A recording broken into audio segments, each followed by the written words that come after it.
You are now entering a dangerous liberty zone where God-given natural rights are held sacred and exercised. This is your warning. Tyranny, fascism, and censorship will not be tolerated. Ideas will be exchanged freely. Rigorous debate and open discourse is encouraged. If you are weak and your beliefs are fragile, you should leave now. Prepare yourself. We are now live on the Dangerous Liberty Podcast.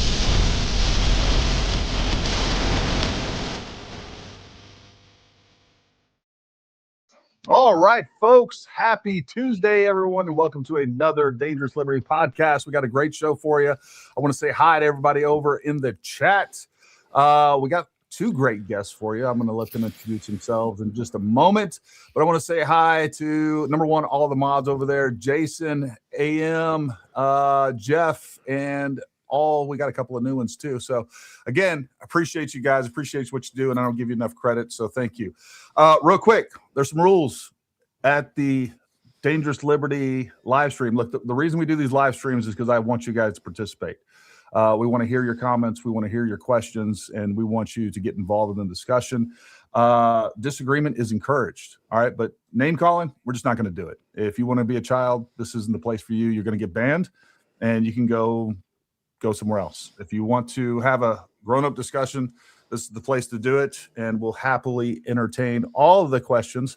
We just ask that everybody be respectful so that we can have good, open discourse, whether we agree with each other or not. So that's what it's all about. Make sure you guys like, subscribe. Down in the description below, Shauna is our guest. She's going to introduce herself, but there's a link down there. We also have Jason from Jay Witt podcast. I don't have his links, but you can look him up. He has a great channel. I found him today. And without further ado, I want to bring everybody on to the chat. Boom. There it is. Thank you, guys. Thanks for coming on. Well, thank you for having me. You're welcome, man. For those you don't know, somebody sent me a link today. I was on X, and somebody sent me a link to Jason's podcast, and he was kind of going through my last video. Had some really good commentary, and he just did a great job with it. Not because that he was using my video, but just on his own accord. I thought it would be great to have him on. So thanks for doing that, Jason. I appreciate it. Hey, no problem, man. Thank you for doing the work that you do. I enjoy finding good quality, thoughtful people who've been debunking. I mean, for crying out loud, you went to UVU. We at least got to give you credit for that. I mean, if nothing else, man. Now, mind you, I wouldn't have mind when you were going up the stairs talking about being Spider-Man. I do think you should go back and edit that and put in that 1970s Spider-Man music. That's a viral video right there. I agree. So that opportunity lost, but you know what? We can go back and do that. I love it. Shauna, if you will, real quick, just take a moment and introduce yourself. Yeah, so I'm a wife and a mom. I'm a former registered nurse. I left the field like 11 years ago, and I run a business with my husband. I've been in the political realm probably for the last 11 or 12 years. Very interested in politics, very interested in true crime. I'm also incredibly skeptical by nature in general. And so I kind of started just fact checking Candace Owens on some of the information that's actually able to be fact checked, not the innuendos and stuff like that. And it's just been a very interesting journey looking at some of the stuff that she has said and looking into it. No, that's awesome. And so just kind of give you guys a backstory. I think it was on X or whatever. The whole plane, the Egyptian plane thing came up. And I made some comments. And look, I've had people send me some things on the Egyptian planes, and I've looked into the Egyptian planes a little bit. I found some discrepancies comparing some facts that I came across to what Candace Owens was saying about the planes to begin with. Thanks. But I didn't get a chance to really deep dive into that. And to be honest with you, I wasn't super, super interested in it, to be honest with you. It just seemed weird. And I never heard in any of Candace's, it never seemed like she was able to coalesce a reason behind the planes and what was going on. What I did know is that the planes were allegedly following both Charlie and Erica Kirk around long before he supposedly had his break with the pro-Israel movement. So that didn't make sense to me. But I brought it up, and Shauna had sent me a bunch of stuff, and she was like, hey, look, I got all this information. I've been looking into this. You know, you can use it. And I was like, why, you know what, I'd much rather you just come on. You're the subject matter expert. And that is one thing that I really love about X. There's a lot of things I don't like about X, and I'm still kind of figuring my way around X. But one thing I do like is, man, there's a lot of folks out there that are putting out really good content or have a lot of great capabilities that maybe not be that well known. And I love to be able to, bring people on that, I don't know, give them a voice because they're doing really cool stuff.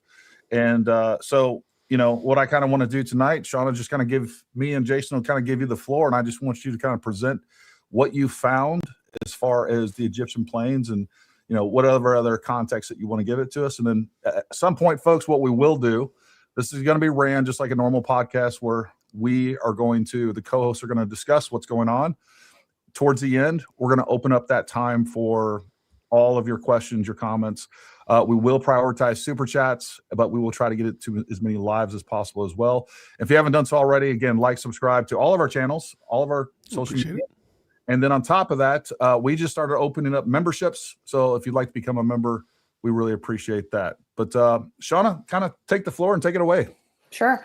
So initially, when Candace mentioned about the Egyptian plains, I don't know, well, the first Egyptian plane a month or so ago, I noticed that not just that she had the time zone incorrect, but she also said the plane landed at an Army base in Nebraska.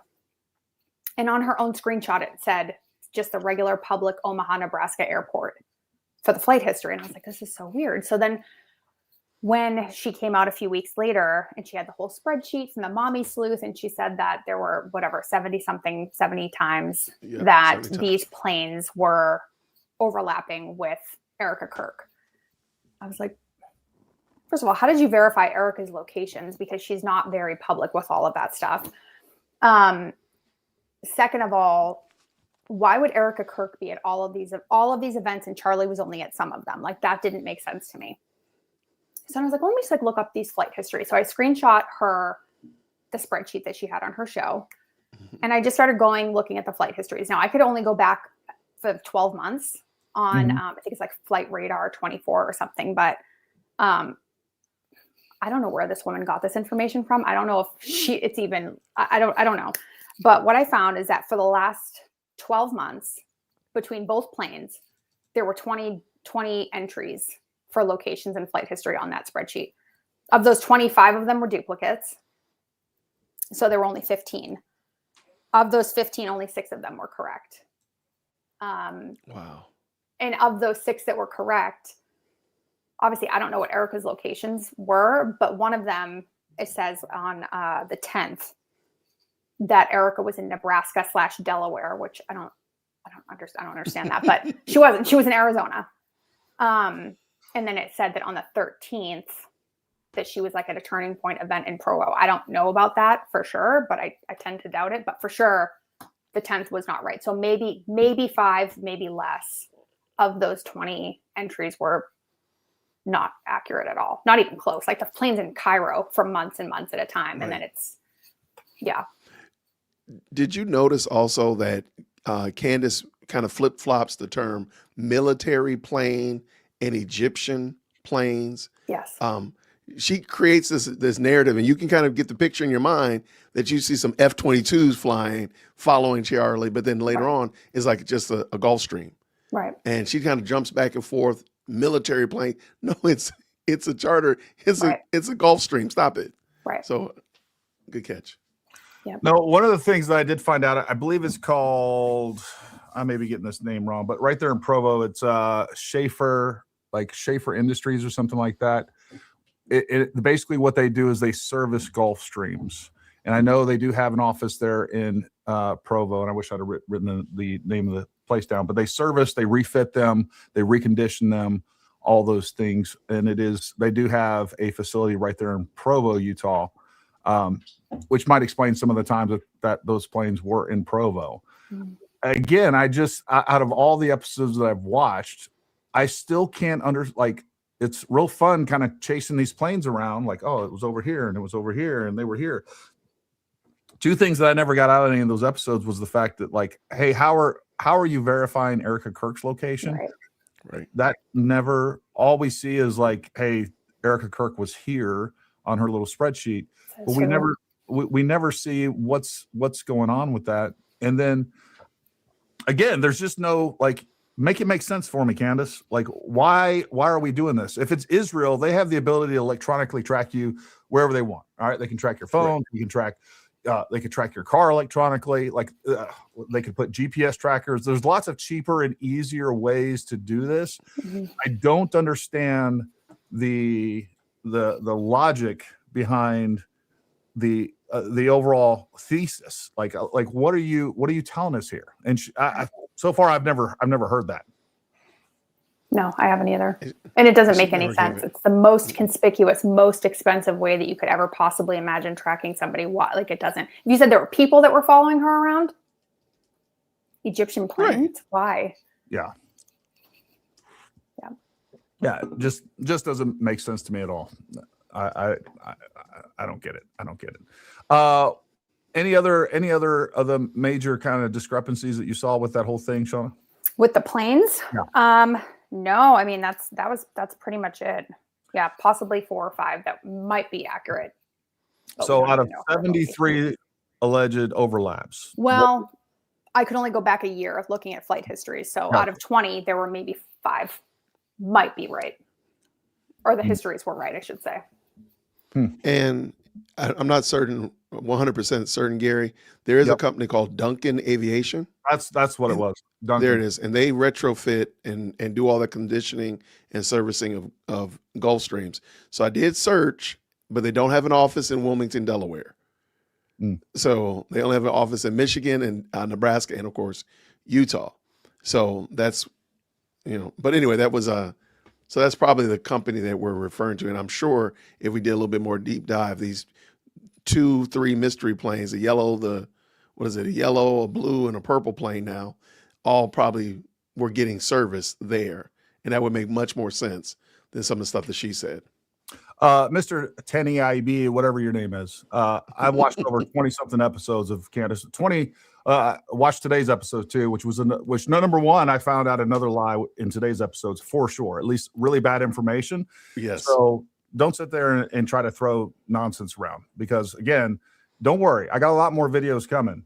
Well, I'm going to show you that Candace is lying to you without a doubt. And it's intentional. It's deceptive. There's a mix between complete incompetence. She gets so many facts wrong. She omits facts, and then she deceives you and just straight up lies to you many times. So you can continue to throw shade all you want, but it's just not going to work here.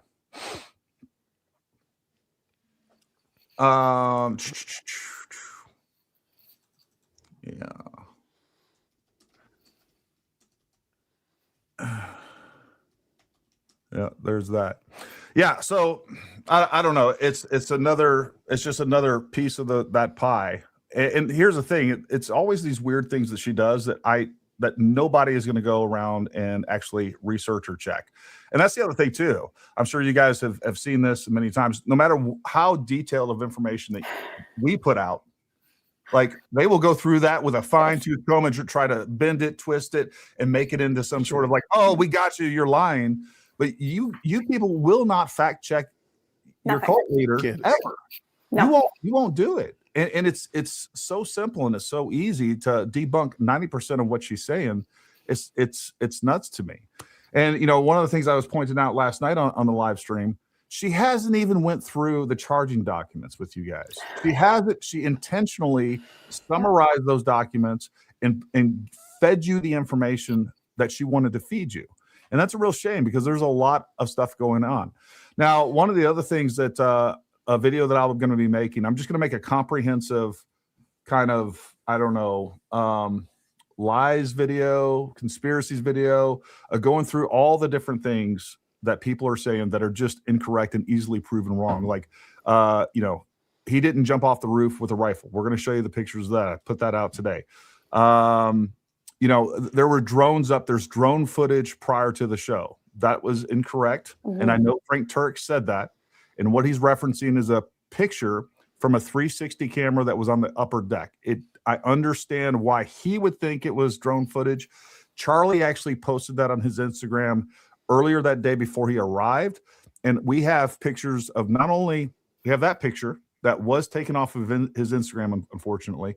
But we have that actual picture. On top of that, we have the guy that was up above the crowd taking that 360 photo.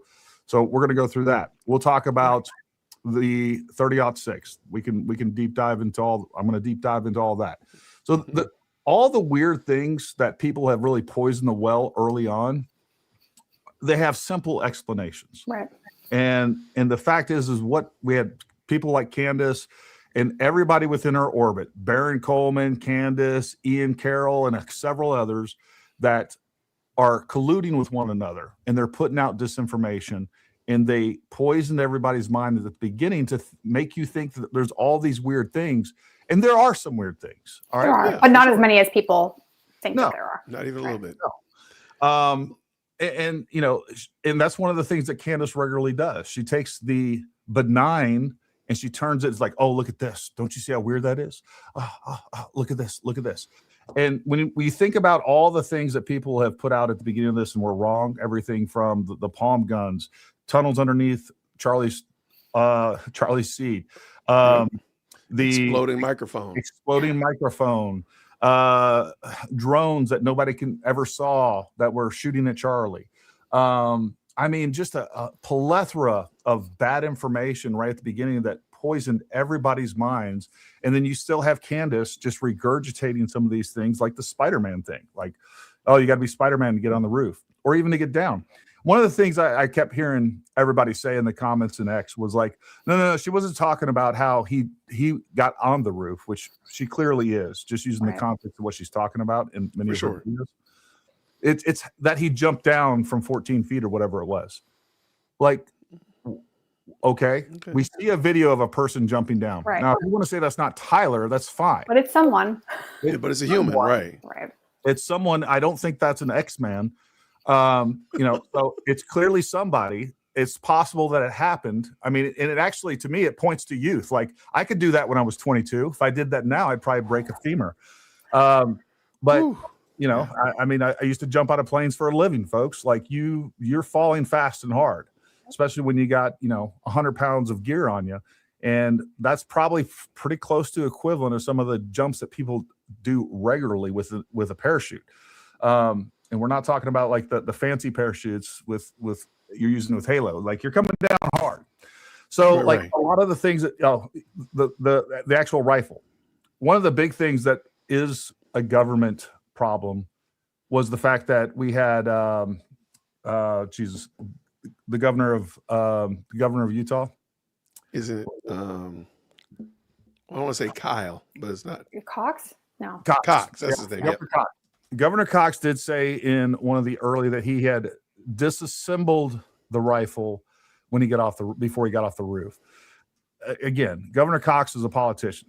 I don't think he's even a very good one. That has never come from law enforcement. That came from a politician that was incorrect. No other law enforcement document has ever said that. No other law enforcement agent has said that. That was him misspeaking. He did not disassemble that rifle before he jumped off that roof. So, you know, a lot of these things are easily proven. And if you want to see it, you will. And I don't even say that. If you're objective and you assess the evidence as it comes in, it's pretty easy to disprove. So again, I mean, I don't know what else to tell so many people out there. Well, and I think, go ahead, Jay. I was just going to say, one of the tactics, if you just listen to Candace for the full 45 minutes or the 60 minutes of her recorded show, you'll realize that she puts out a lot of information. She puts out a lot of ideas and theories and such like that. One time we were counting in my chat, we just stopped at 18 because she got to 18 different things she had thrown out before the first ad read. I can only imagine how much there were. And we weren't really doing a good job of keeping track of them. The reason I bring that up is because it's almost like it's meant to exhaust your mind to the point that you just say, fine, whatever you tell me, Shauna, fine, I'll just accept it. Because, man, this is Gary, you're throwing too much at me, man. Just, okay, why? And fine. Saying it confidently. Right. Oh, my goodness. Candace will have you doubting your own self. If nothing else, just her confidence level of saying something. Because you can't believe, like, wait, you're saying something so ridiculous. Like a plane is following another plane. That's so ridiculous. But you're so confident. You're like, well, okay, maybe they do that. Maybe they do jump into a plane and say, hey, Pilot Gary, follow that plane. Like, maybe they do it. Maybe I guess so. Because she couldn't be lying to me and be this confident. You can't be like, so I think a lot of this, like the information overload and just the confidence level is, I mean, that's her superpower, is the fact that she's extremely confident. Well, I mean, that's where the word confidence man or confidence woman comes from, right? You can't spell confidence without Candace. No. There is, I posted on X today. There's nothing more dangerous than someone that's wrong that says it confidently. And when you have someone that is so wrong and will say things, and this is the problem that we have even in the firearms world, and we talk about this all the time. It's like when they're teaching techniques that are just dangerous, but they will get up there and they will sell you on this certain firearms technique and like, dude, that is tactically unsound. That's not safe. Don't ever do that again. Or, where did you learn this thing? We have students come in and like, oh man, I had this great instructor and he was, I don't know, hired by Candace and he told me some things. But yeah, I learned it from Halo, man. That's right. Halo will teach you how to shoot a gun, man. There's a lot I feel like people are either like, oh, you have a problem with Candace, so you absolutely believe the mainstream narrative. I haven't seen any evidence that makes me think that Tyler Robinson isn't responsible for it. I'm open to, I definitely think that there were other people involved or at least had knowledge because there's evidence for that. But you can also reject the mainstream narrative and still take issue with what Candace Owens is doing. It's not an either or situation. Yeah. Right. No, and that's something I talked about last night. It's like, I want everybody to come here and we can talk about whatever. And I've opened up this platform. We had, Blake Bednar's where he explained his theory of the exploding microphone. We had a bunch of other people come on. And again, that's not only do I encourage that, I think that's what you need so that you can have people come on and test you and make sure that what you believe makes sense, or you realize like, hey, we all have our own biases, which are our blind spots. So, if I'm sitting here talking to Jason or Shauna and I'm like, hey, this is what I believe. And, they're able to say, well, look, Gary, this is what's going on. And by the way, there's some folks that I kind of talk with. We have a little group chat on X and we do that all the time. It's like, hey, you know what? I think this is going on. And it's where you guys know, like we always have these like undeveloped ideas and, it's not something that you want to put out publicly, but it's like, hey, what do you think about this? It's like, people can sanity check you and you can figure out, hey, is that something worth pursuing? Or is that just like nobody cares? Or is it just dumb? And that's what you need in your life. You need people to tell you like, you know what, that's retarded. Like, don't even consider that. And here's why. But what we end up doing, because we are tribal animals, is we end up getting in our own echo chambers. And, I don't even have a problem with, I have none of the problem. I don't have a single problem with all the stuff that's going on with Candace. The main thing that I have a problem with, and what I'm not going to stand by and stay silent on, is when she's accusing people of criminality and murdering Charlie and destroying his legacy. If she was out there, number one, if she get off of her butt and actually go do some real work, not just sit behind a camera and make millions and millions of dollars. I mean, think about it. This girl is sitting behind a camera. She's 1 hour a day. There's probably 3 or 4 hours. Let's say 3 to 4 hours of prep time. She has producers. I don't even know if it takes her that long. 3 to 4 hours. So she's got about 5 hours of work a day. She's making millions of dollars, most likely millions per month. But I guarantee you she's made over $10 million since in the last 90 days, just between the views, the sponsorships, and everything else that she has going on. And she hasn't even went to UVU one time. Like, that doesn't make sense to me if you're really interested in finding the truth, right? Right. And I think some of those things are just very indicative of where her head's at. And what she's doing, and it indicates, a complete lack of I don't know, authenticity, sincerity, whatever you want to call it. Right. And I'm right there with you. I agree, because getting out there and seeing things like, for example, the whole how difficult would it be to get on the roof?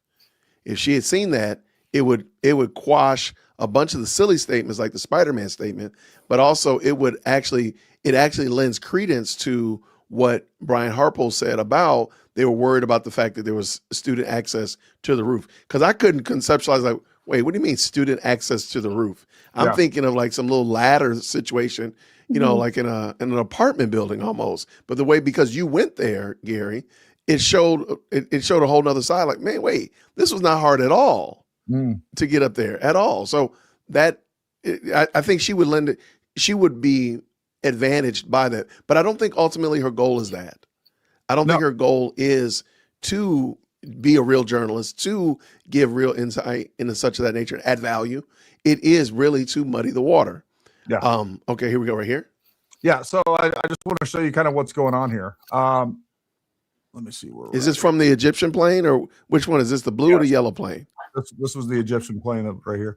All right. So again, if you guys see right here in the middle, this is the Charlie Kirk location. Wow. And that's another thing about this. This is super easy to plan as well. So what you guys need to know is, like, this is those stairs that I went up, right? And this whole walkway and all these areas that are this kind of brick colored are walkways to include this. This is the second story. This is a second story. That over here is a second story. And then up here is a second story back behind where Charlie Kirk was. So you go up here, back here is the computer science building. And this walkway, which is really weird because it really is a path to nowhere. I don't know why they didn't build stairs here, but you just basically keep going straight. And right here is the guardrail, but the roof is level with the actual walkway there. And you just walk right here, and it's 200 foot. It's a 200 foot freaking difference from there to there. And right here is there's a little wall there. And what they say in the charging documents is he jumped over this wall. He assembled. Well, they say he went out of view. And what most of us believe, I think makes sense, is that he actually assembled the rifle there. That's where he assembled the rifle. And I think he had the barreled action off. So it was 2 screws to attach it to the stock. So that would literally take a minute. And then he went up here. And then from here, he had a full line of sight to Charlie's location. So, I mean, it was the thing about this and why it was successful is that it wasn't complicated to plan. And here's the thing. I do think that he had been to UVU before. He talked about in the charging documents when his dad brought it up that Charlie was coming here. He said, "Oh, that's a stupid place to have it." And again, once you know that it's going to be in the UVU courtyard, which we know was advertised at least by August 27th. I have some text messages or some comments. We had, I'll read this one that was in, and by the way, I heard the same thing from people when I was on the ground there. I was asking people while I was there, you know, there was actually billboards and stuff of this event locally. But this lady on my comment section said, on August 14th, 2025, I was moving my son into his dorm at the University of UVU when he told me that Charlie Cook would be at UVU in September and that he was excited to go see him. He didn't go due to a biology test, but this indicates that they were already promoting the event in mid-August. So again, you had 10 days, at least 10 to 14 days to plan this. And once you know that he's going to be here, you know it's going to be in the UVU courtyard there. There's only one place for him to be. There's only one place. Right. And so, you know, I mean, it's not hard to plan from there. And again, if you know this, you can do a Google Maps, a map recon. You can figure out, hey, this looks like a good spot. And I think he'd been there before. I really do. I think he had been there prior to this. But then there was also a bunch of reports where people were saying, there was eyewitnesses saying they actually saw a guy over the railing like a week before the event that was actually right here in the shooting location. So I was going to say, I wonder if they have security footage of him going there prior to the event. It would be nice to see for sure. But this was something that was very, again, and the thing that most people don't understand, one of the things that irritates me about this is that people try to make him out to be like this young kid. Number one, he's 22 years old. He's a grown man. You know, when I was 22 years old, right around that age, I was running sniper missions in Iraq. All right, I was a sniper team leader at 23, running missions in Iraq during the initial invasion in there. So, like, and these kids grow up like my kids, it's crazy to me. We'll start talking about guns and tactics and things like that. We teach CQB and things like that. I've never had them go to those types of courses, but because they play Call of Duty and they play very similar, they're very tactically minded, more so than most people realize, for sure. Oops, that was the wrong. Let me remove this. Here we go. So yeah, I think like as you just showed right there, if Candace really wanted to, if the quote unquote mommy sleuths or the Cantifa really wanted to be genuine, they could really do this and actually have proof and evidence. I think that's the real issue that a lot of people don't appreciate, don't find value in the fact that Candace is forever saying, just trust me. Yeah. Like I got an email from a guy, blah, blah, blah, blah, blah, blah. Trust me. I still want that 920 email. I really want that 920 email because there are so many little nuggets in there. Like that person read out the address, the 920 North King Street address, like How did 6, you 7 figure times. that out? So, okay. So great question. So we watched that video and I was like losing my mind. I was like, this is insane. And I usually set my live streams up the day before, but I had set the next days up already. And somebody came into the comment section the next morning and put a comment that said, Candace read out her lawyer's address, 920 King Street. I said, that's not true. And I just ran over to Chat GPT. I said, is Candace's lawyer in the 920 King building? He said, no. And I deleted the comment because I thought they were sharing wrong information. I said, I don't want to have wrong information on my chat because then people say, oh, see, Jay Witt's over there sharing wrong information. And then something hit me. Like, why don't I check to see if there's any affiliation with the Macrones, Candace, in the 920 building? I asked Chat GPT, is there anything related to the Macrone case in the 920 building? Oh, yeah, sure. It's Candace's lawyers there. I said, you got to be kidding me. How did we miss this? So it wasn't like she missed it too, so. Well, there's that. And remember, she took weeks. According to her testimony, she had been sitting on that email for weeks, she said, verifying it. This is the whole thing with the SUVs, taking dignitaries here, switching license plates, all that kind of, it reads like a Tom Clancy novel.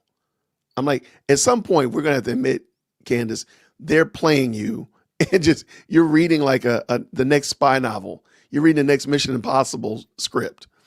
So that's how I came up, and that's how I found out about the 920 building. But it wasn't anything super sleuth. It was literally by happenstance.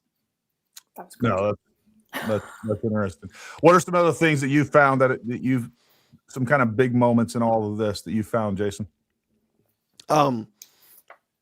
Well, first of all, I think it's very interesting. She does not give her audience access to any of the information that she reads and such of that nature, or even point them to it. Like even the complaint, the amended complaint from the Macrones, she never brings that up to bear. Candace is notorious for when she gets caught in a lie, an untruth, a less than truthful statement, she'll either double down, AKA the Maroon assassins, or B, she'll just pretend like it never happened. She never said anything about it. Like, ma'am, you did say that, right? You did say that there were tunnels under UVU, right? And nothing ever came of it. Of course, we're always joking about the communist beekeepers because she had this epiphany about bees. So in my mind, really, I feel like some of the things that she points out, besides the fact that they're just really just nothing burgers, they're just ancillary things. There's a gray box sitting on my desk. Oh, she takes it and runs with it.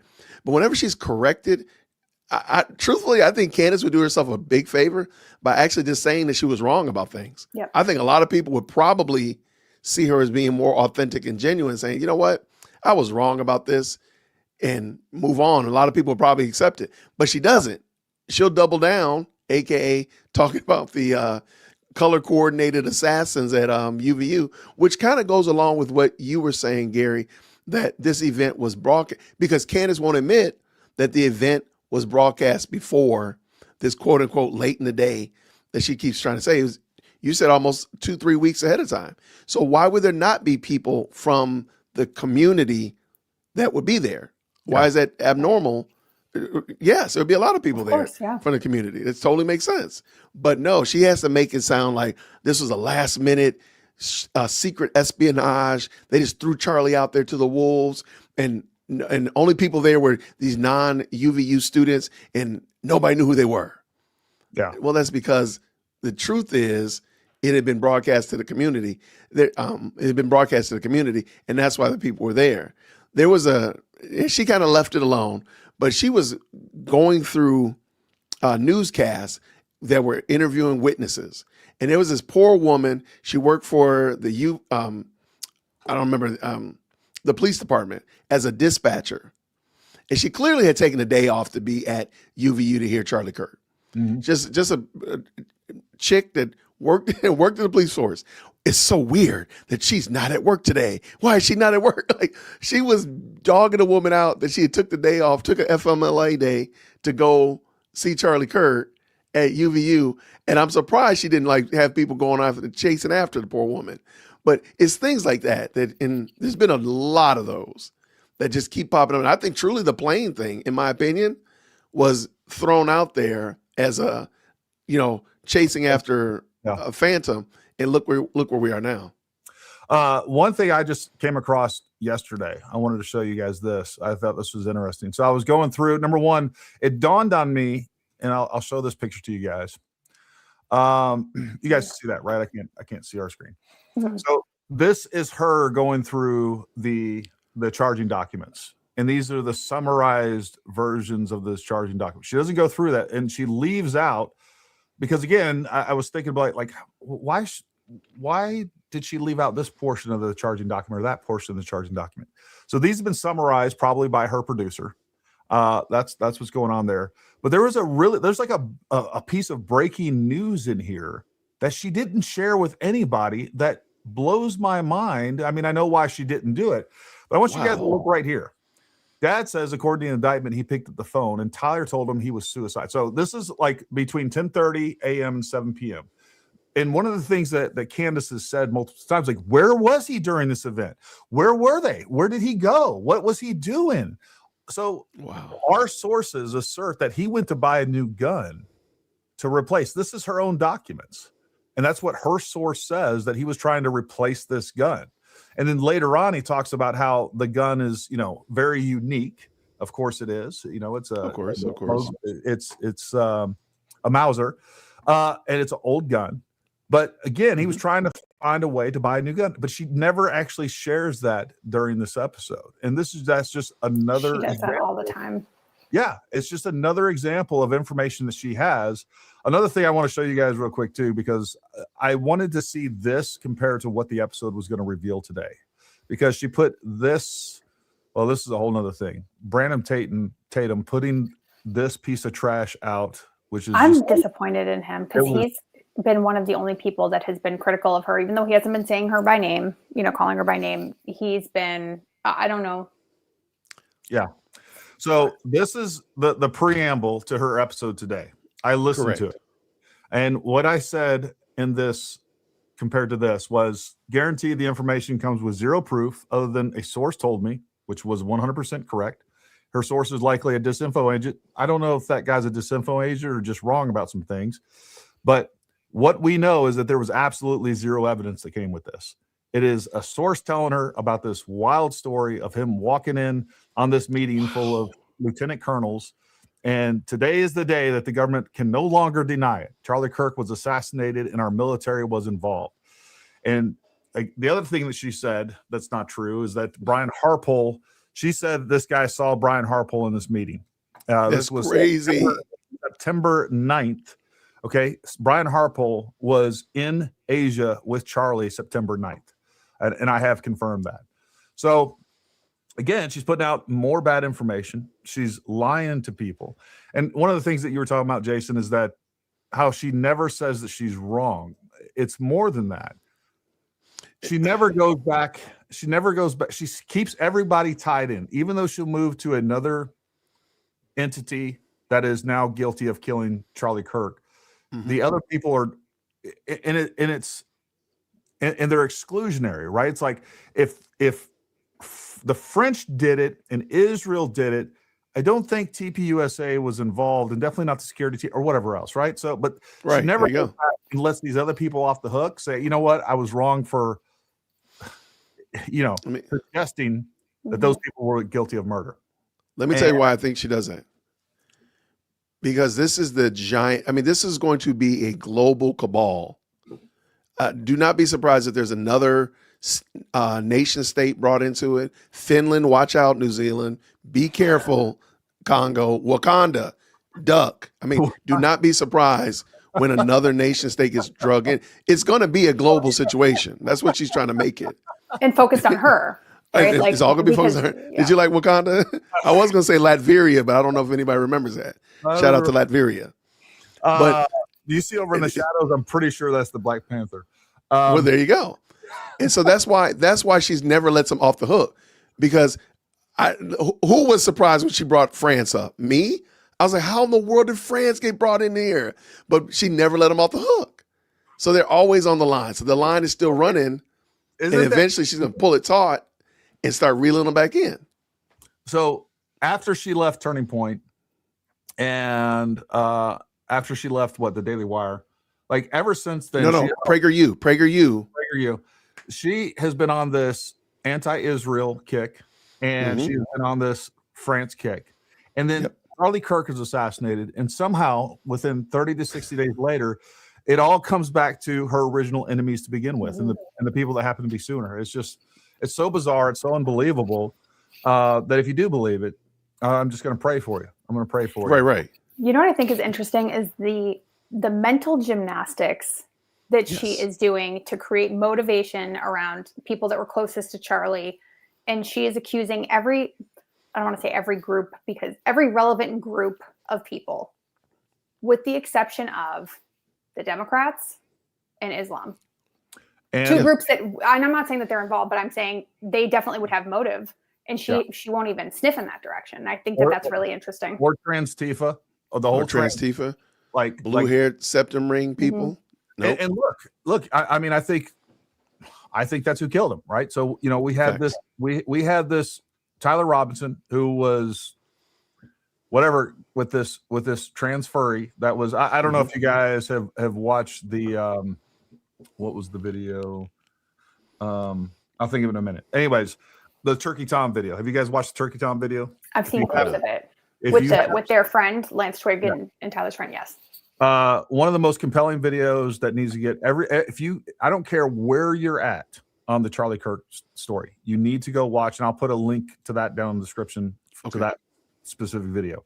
It is one of the most compelling videos. And what this is a friend of theirs that has given actual proof of who he is to Turkey Tom. And he goes through and he shows them video, he shows them clips, and it's this guy's story and testimony about his interaction with Lance and Tyler and what was going on with them. And again, he has pictures inside the apartment that have all been verified, pictures of them together. Like there's no reason to doubt that. It is the testimony with the most amount of proof that we've seen in this entire thing. And it is talking about how crazy Lance was. And what I think you have is this couple, Tyler and Lance.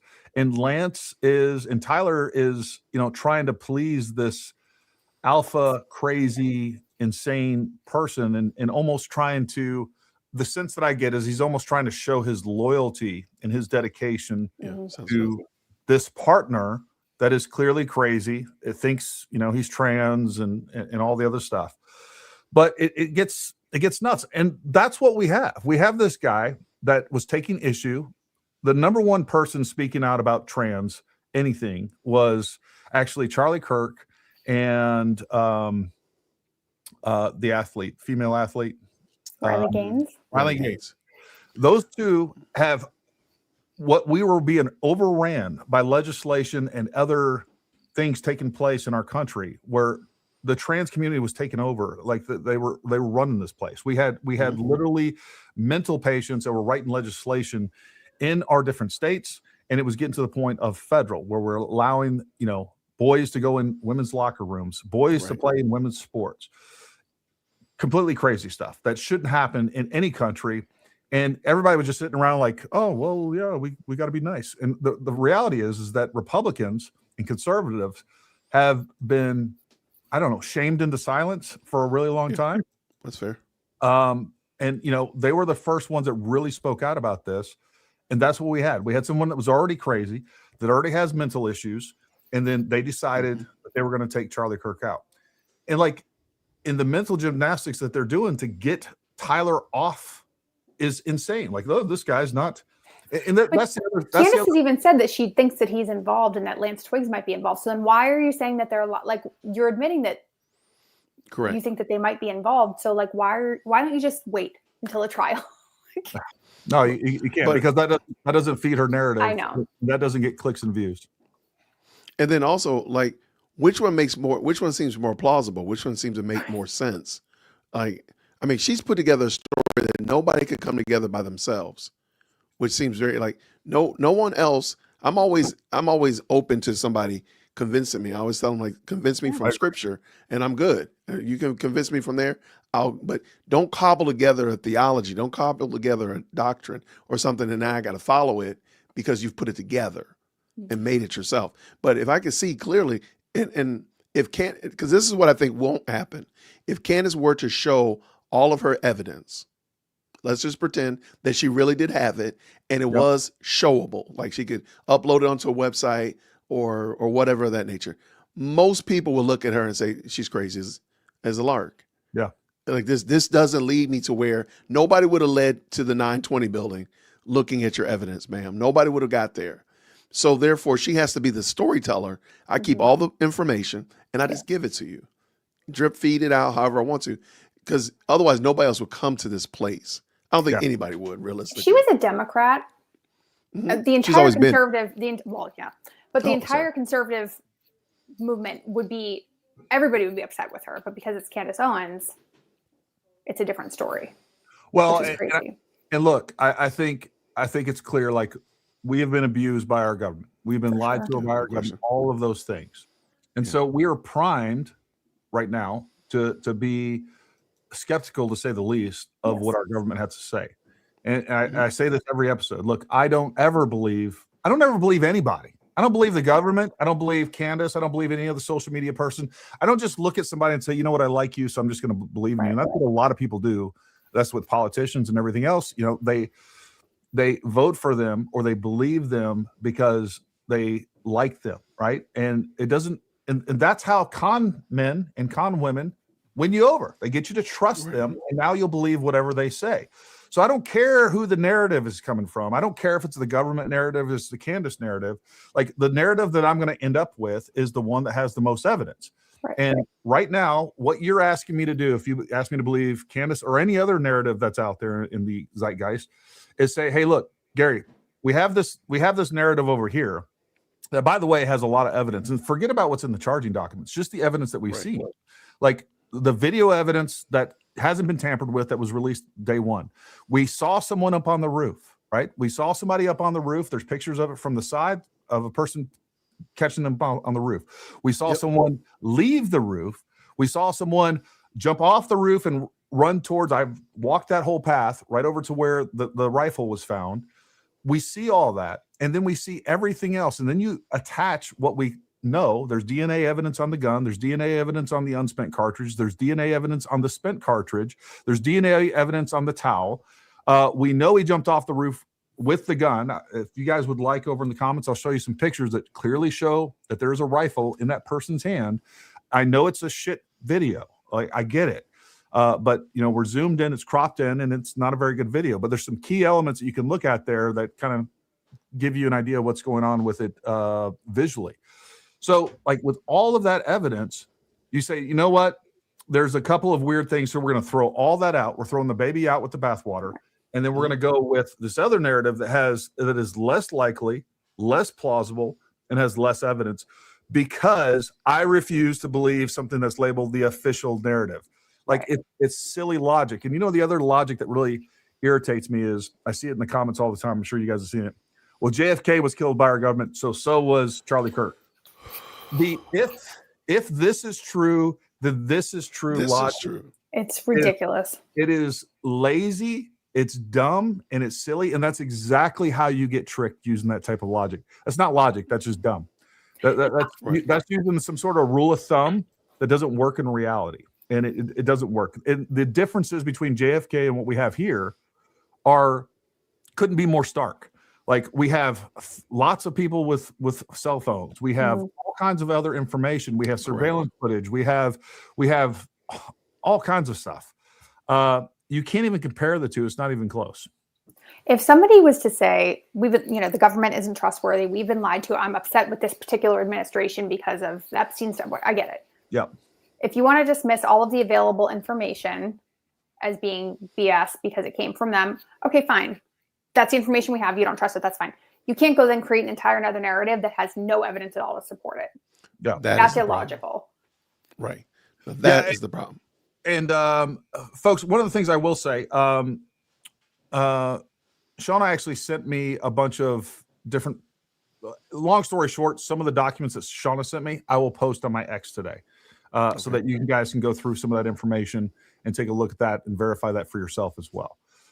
We'll get that to you. Speaking of evidence or whatever else we got going on, but just on the face of it, the whole airplane thing has never made sense to me. It doesn't make sense now. There's so many easier ways to track someone. It's 2025. You can do electronics, like there's so many ways to track somebody today that you can do it remotely, that none of it even makes sense. Shauna, did you find any reason why she was even, like, again, planes on that tracking aspect did not make sense at all. But why was she even going with that? Like, did you find any good reasons? No. I have no idea. I suspect that Candace is sent information, and if it goes with her, and to be fair, how can you possibly be fact checking all of this information every single day? Because she's doing these podcasts 5 days a week. You can't thoroughly, but she should be, right? She has a responsibility to be fact checking the information she's putting out. But I think that she's very biased, and that if somebody sends her something that corroborates her narrative or what she thinks, she just kind of goes with it. I agree with that. And that's why I think, again, whether it's political operatives or foreign adversary operatives, I think she is easily tricked putting out information. She's not going to verify it. And I'm wondering if she is if there is bad actors, foreign governments that are using her as a tool to create all of this chaos and division and all of that kind of stuff. I mean, I don't know, for all of the people that are like conspiratorial mindset, like all of that, they're not at all stopping and questioning, like, man, in the past 2 months, look at what has happened. Look at what's happened to Turning Point. This is the most effective boots on the ground conservative organization in the entire country that played a large role in this last election. And now suddenly everybody's turning on them. You don't find that interesting. You're not asking any questions about that. You don't think it's weird. They were the reason that we beat Kamala Harris. The reason. Yeah. Again, Charlie Kirk is attributed with 2.5 million votes. We won that election by 2.3 million votes. I think that contribution to Charlie Kirk is probably low, but the fact is that's what we did. And on top of that, what we did was we kind of secured future elections until a couple of months ago. We secured future elections because of the conservative revival that we were having amongst the youth that is also directly that Charlie Kirk was directly responsible for. So what this is about is, number one, Charlie Kirk's dead. And then on top of that, what they're doing is they're destroying TPUSA, they're destroying his legacy, and they're destroying the momentum that the conservative movement had. Again, you can say whatever you want about the Trump administration. It is 1,000 times better than a Biden administration or whatever Democratic administration that we might have in 2028. And also, what's really pivotal is notice that all this stuff is happening too around the midterms. That is not by coincidence. They are exploiting the weakness that we have in America, which is that all of us don't trust our government, and that is mostly our government's fault, and mostly, by the way, the Biden administration's fault. All right, look, Trump's government has some stuff going on too, but under Biden is when we had J6. The most egregious things that took place were under Biden during COVID. Trump's responsible for some of the COVID Summer of Love. Don't forget the Summer of Love. Summer of Love, all of that. So, there's plenty to go around, but again, the biggest problem that we had the lowest point of government trust was definitely under the Biden administration, at least from my standpoint. Seeing what they did with January 6th, And the way that they, weaponized our own justice system against people protesting while they let all the George Floyd people murder, burn, destroy, and they didn't set up autonomous zones. Autonomous zones. I mean, it's crazy work. It is crazy. It is crazy. I feel like because there's been things like COVID and those types of things where truthers or whatever, we got it right. I think there's a lot of people on the conservative side who think that, well, we didn't feed into this and we didn't feed into that, so we can't be propagandized. And I think that that's a mistake and that's naive because we're watching it happen. You know, everybody's opinions should always be based on evidence and not based off of what one person is saying or what the mob thinks or whatever. And I feel like people have just thought that, well, the government lies to us. And so, I'm just going to be contrary just for the sake of being contrary. And that's not. Yeah, that's not smart. It's not smart. No, it's not. Yeah. We'll do now is we'll jump into some, what were you going to say, Jason? I was going to say, somebody mentioned on my side that, and I don't know how this works, but apparently like her sources or those persons giving her out are ranked in her live stream. So it's almost like there's a benefit or dare I say an incentive to give information in her live stream. And of course, I'm pretty sure that's what's happening in her tips line as well, is that there's an incentive. Like, I want you to shout me out. She shouted out several people on X today. I want to be that person. Let me get you some information. And let's not forget, she weaponized all of Tennessee against some Russian CEO that doesn't even live there. Like, she had the wrong picture, for crying out loud. No. She shouted out Ryan Mata, which is one of the biggest. Look, I know Ryan. I have his phone number. I was talking to him pretty regularly at the beginning of this. He gave me some information that confirmed one of my own things, and I almost put it out. I was like, I just don't trust that information. But there was that urge of mine, like, I knew I was right. And come to find out I was wrong. And I admitted I was wrong. And if I had put that information out that I didn't trust, it would have made me feel good in that moment. But number one, now I'm using unverified sources that would have undermined. And I said from the beginning, hey, I'm speculating on this thing that I thought that Charlie had body armor on. And I'm speculating, but it explains some things. And come to find out I was wrong. And the moment that I had that information, number one, I stated at the beginning, I'm speculating this isn't fact. Number two, the moment that I had that information, I put it out that I was incorrect. And number three, again, I had a source, what Ryan told me, and I literally have it on my X account, is that he said he talked to a person that knows the surgeon that worked on Charlie, and he confirmed that he definitely had body armor on. And man, I was super tempted to put that out. And I'm glad I didn't. It would have because now I have this source and I'm trying to use this source's credibility. It would have just undermined my credibility even further. So anyway, she shouted out Ryan Mata, Ian Carroll, and the crazy Mel, the crazy village lady. Is that what it is? Yep. Which again are some of they're her proxies, and they coordinate, they work together. And what they do is they are constantly reposting her stuff and spreading her message, and like the little minions that they are. And then so they get the dear leader, gives them a little bit of kickback through some shout outs. We'll get to some questions right now, and we'll just kind of go through these. Kelly, thank you for becoming a Kelly member. Thank you very much. Look at this. Jay Witt gets 5 Paramount Tactical memberships. That's nice of you, buddy. Thank you. Hey, no problem, man. Thank y'all for having me. I was trying to super chat you today and tell you on your live stream, hey, I wanted to invite you. And anytime I would write something in super chat, it wouldn't let it go through. So I was still able to send you a super chat. I just couldn't add any text to it. And I tried it for like 20 minutes. I was on there for 20 minutes. Anyways, it was I don't know what was going on with that. Wait. Can we go back? Peanut on French toast? Oh, yeah. Can we have a conversation about what is this? I didn't mean to blow through this, Bronson, because it's been coming up the last couple of days. So what happened was my wife and I were traveling, and I took a picture of our beautiful breakfast. It was French toast, and he was like, "Why is there no French peanut butter on there?" I'm like, "What kind of psycho are you? Putting peanut butter on French toast?" So what's your guys' thoughts on this? I've never done it, but I feel like peanut butter can go on most things. Not on toast. I'm not a big French toast person. I'm not either, but I just can't.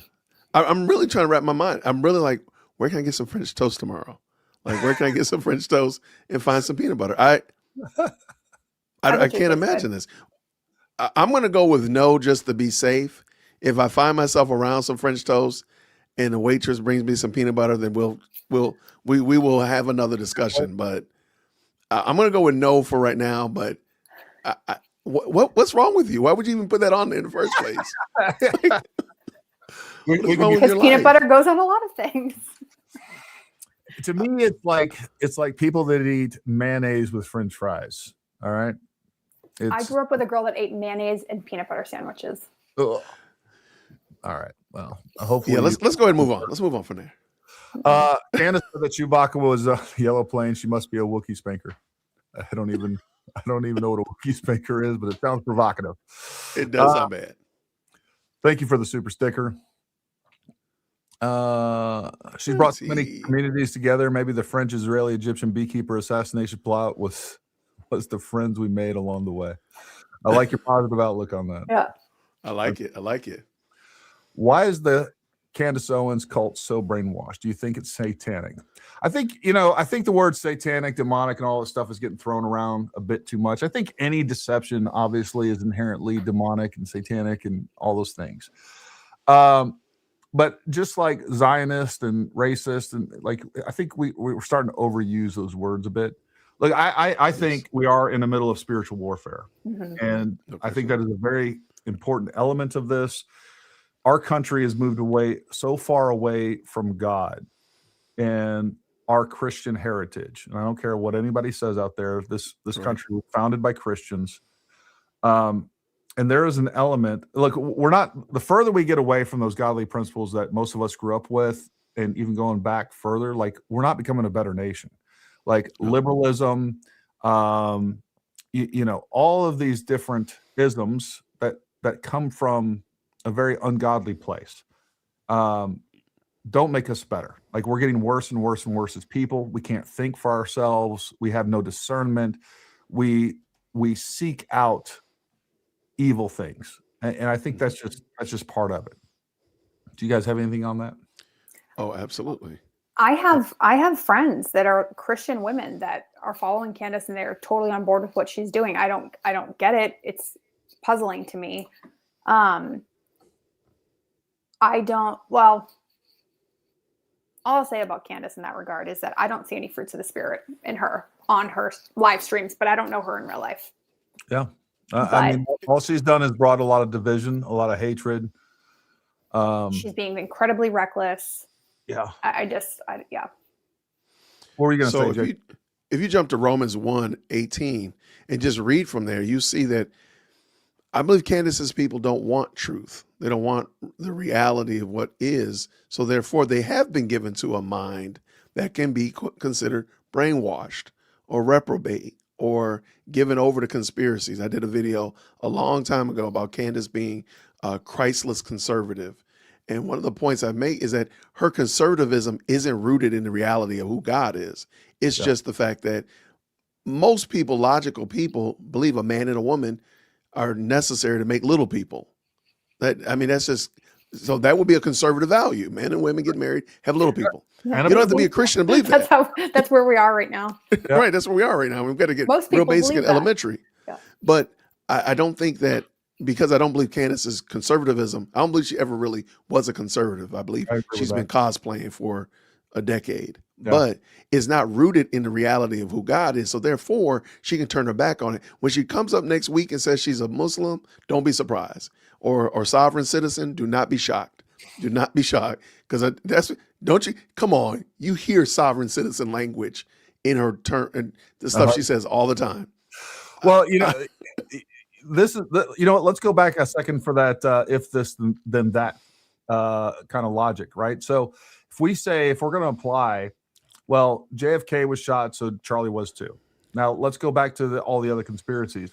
If the Earth isn't flat, then whatever conspiracy you have over here is not real either. Like we could do the same thing. As a matter of fact, you're going to come out on the losing end. There's lots and lots of conspiracies that I think most of us normal minded people are going to say that's a little crazy for me. For sure. And most of the QAnon, look, I never saw JFK Jr. come back. I was waiting for it. I was waiting. I had this conversation last night. I had friends at my work. Just trust the plan. They were so into this. They were like, Gary, I'm telling you, just wait and see. JFK Jr. is going to be back. I'm like, okay. Well, we'll wait and see. He never came. So, like, if you want to play that game, if that's the logic you're going to use, that logic can be turned around on you, and it just shows you the fallacy of that logic to begin with. So, yeah, absolutely. Candace used her show for modern day witch trial. That is such a good point. That really is. I hadn't really thought about that. I've even said it's kind of a witch hunt, but I never thought about it as like, the modern day Salem witch trials where, she's just, for whatever reason, because she's mad at her neighbor or mad at this person or doesn't like this entity, she's, basically accusing them of all these horrific things. That's a great point. Or they put peanut butter on French toast. I mean, come on. Yeah. Bronson. Get them. We got to get you right, brother. We need to get you. She spews lies. That's her cult to vet or find the evidence. They go out and assassinate everyone that claims to be a witch. This is another point. All right. This is a really bad place to start from. And that's where she and a lot of her people and a lot of other people are starting from too. You're starting off with a conclusion and then you're looking for evidence. Yeah. That's not an investigation. That is a witch hunt. So, again, we look at the evidence and then we look at what's plausible based on that evidence. That's the way it's supposed to go. And then on top of that, the other thing is if you have a hypothesis, you want to try to disprove your hypothesis. That's how you come to some truth. But when all you're doing is you're looking through videos, trying to find the evidence of drones and trying to find the evidence of palm guns and iPhone guns and tunnels underneath the city and, midget assassins jumping up out of, these Ninja Turtles, man. Ninja Turtles. Like, you're going to end up on the wrong side of the truth. And then the crazy thing is all these people castigate everybody else saying, oh, well, I hope your Jew money's great. Your shekels, you're a Zionist, you're a Fed. It's just that is an insecurity that you can't even come on here with a logical argument to it's the laziest. Yeah. Right. Let me make sure I got it right. Mm-hmm. Gary choosing to critique Candace makes him a Fed, but Candace speaking all of the mad recklessness that she does wholesale. Yeah. She's not a Fed. Mm-hmm. Okay. Even at the very beginning of this, when all I said was look, I don't know what's true. Before we had 3 months going into this, a couple weeks into this, I don't know what's true, but what I do know is not true is that's not a palm gun. And I did a video on why that's not a palm gun. I did a video on why the exploding mic is dumb. All right. Look, I used to work with a lot of explosives. I did it my whole special forces career. I know what explosives look like. You're trying to defy physics, telling me that we had an explosive underneath his shirt that had enough energy to kill him, but it didn't burn the shirt. It didn't rip the shirt. It didn't do anything. We still have standard physics to work with, right? We equal and opposite reaction. Just starting with those things, I was a Fed, and I'm done with it. You can call me a Fed. You can do whatever you want. I don't really care. No, I put out a couple videos fact checking her information, and I would just have people, oh, you're being paid by Israel. Oh, I stand with Candace. It's you can stand with Candace. What does that have to do with what I just said? It means I'm going to believe Candace regardless of the evidence. Yeah. That's what that really means.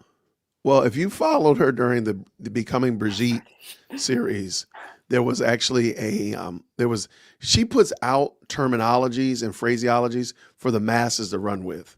So one of them was, and I remember almost, you can tell the day that she puts it out there because your comment section and your live chat will have them in there. Mm-hmm. And the one they don't watch my show. So that was a big thing. If you guys would watch her whole show, you would see if you watch all 8 episodes I put the challenge out there. I say, hey, I'll put a video out there. If you get this video to a certain number of likes, I'll watch the whole thing as a live stream. They clearly weren't willing to get their ducks in a row. But I digress. So they get these little catchphrases that kind of which are proverbially sticking their fingers in their ears, saying, no, I can't hear you.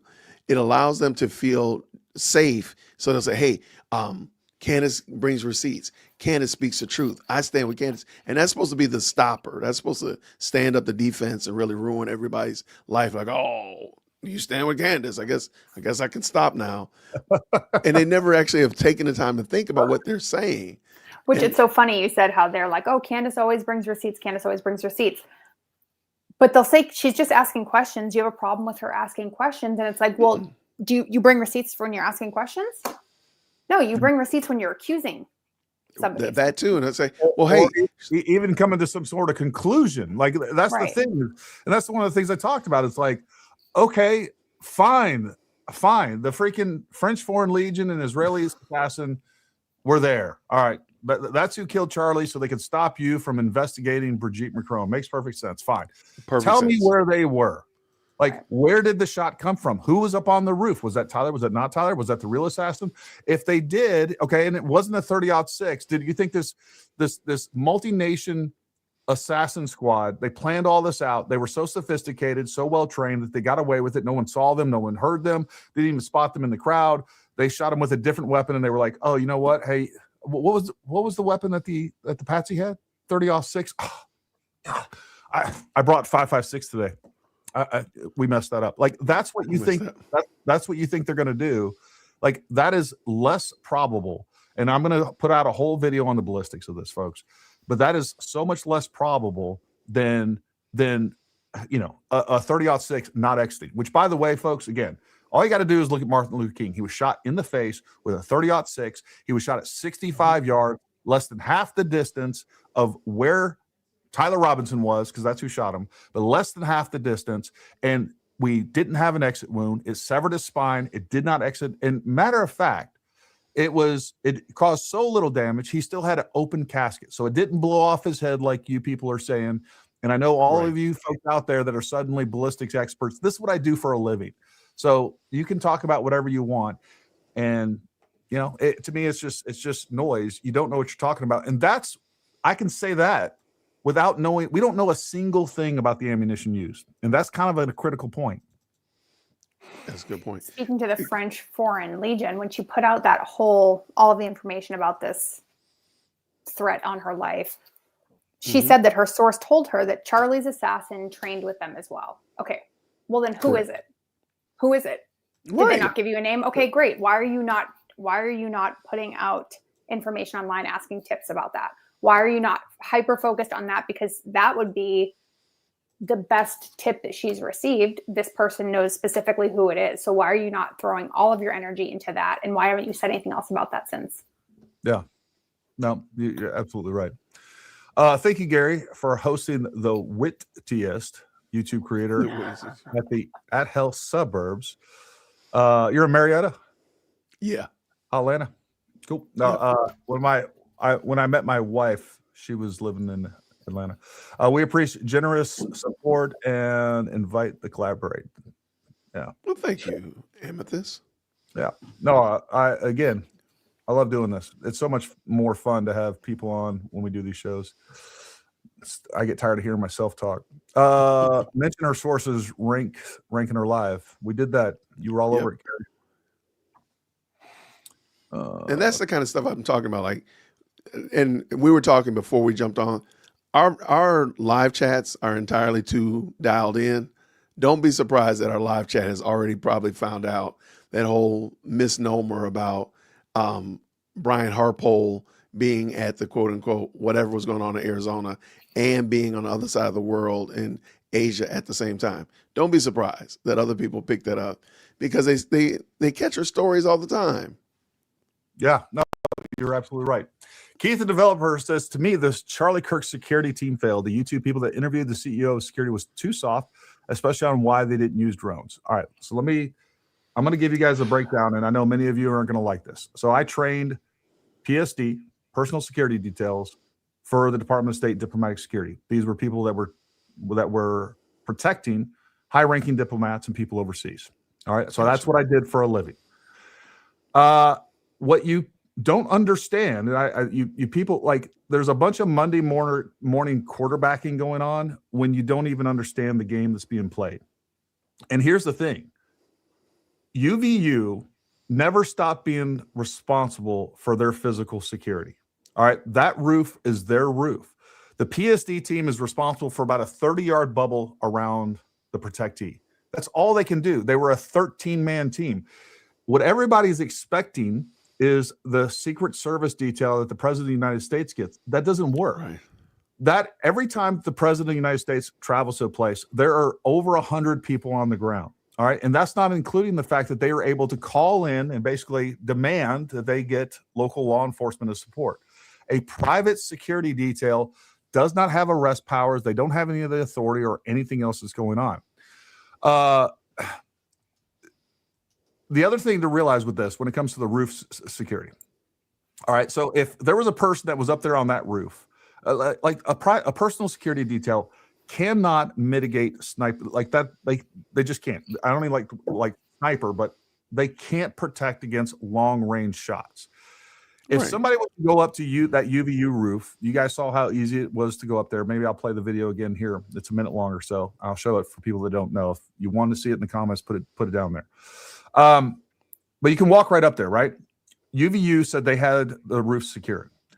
They probably went and checked the roof and it wasn't maintained. They had a very small amount of staff on hand. And this is UVU. Like they have their own law enforcement division there. They have like 22 law enforcement cops, and they had like 6 there that day.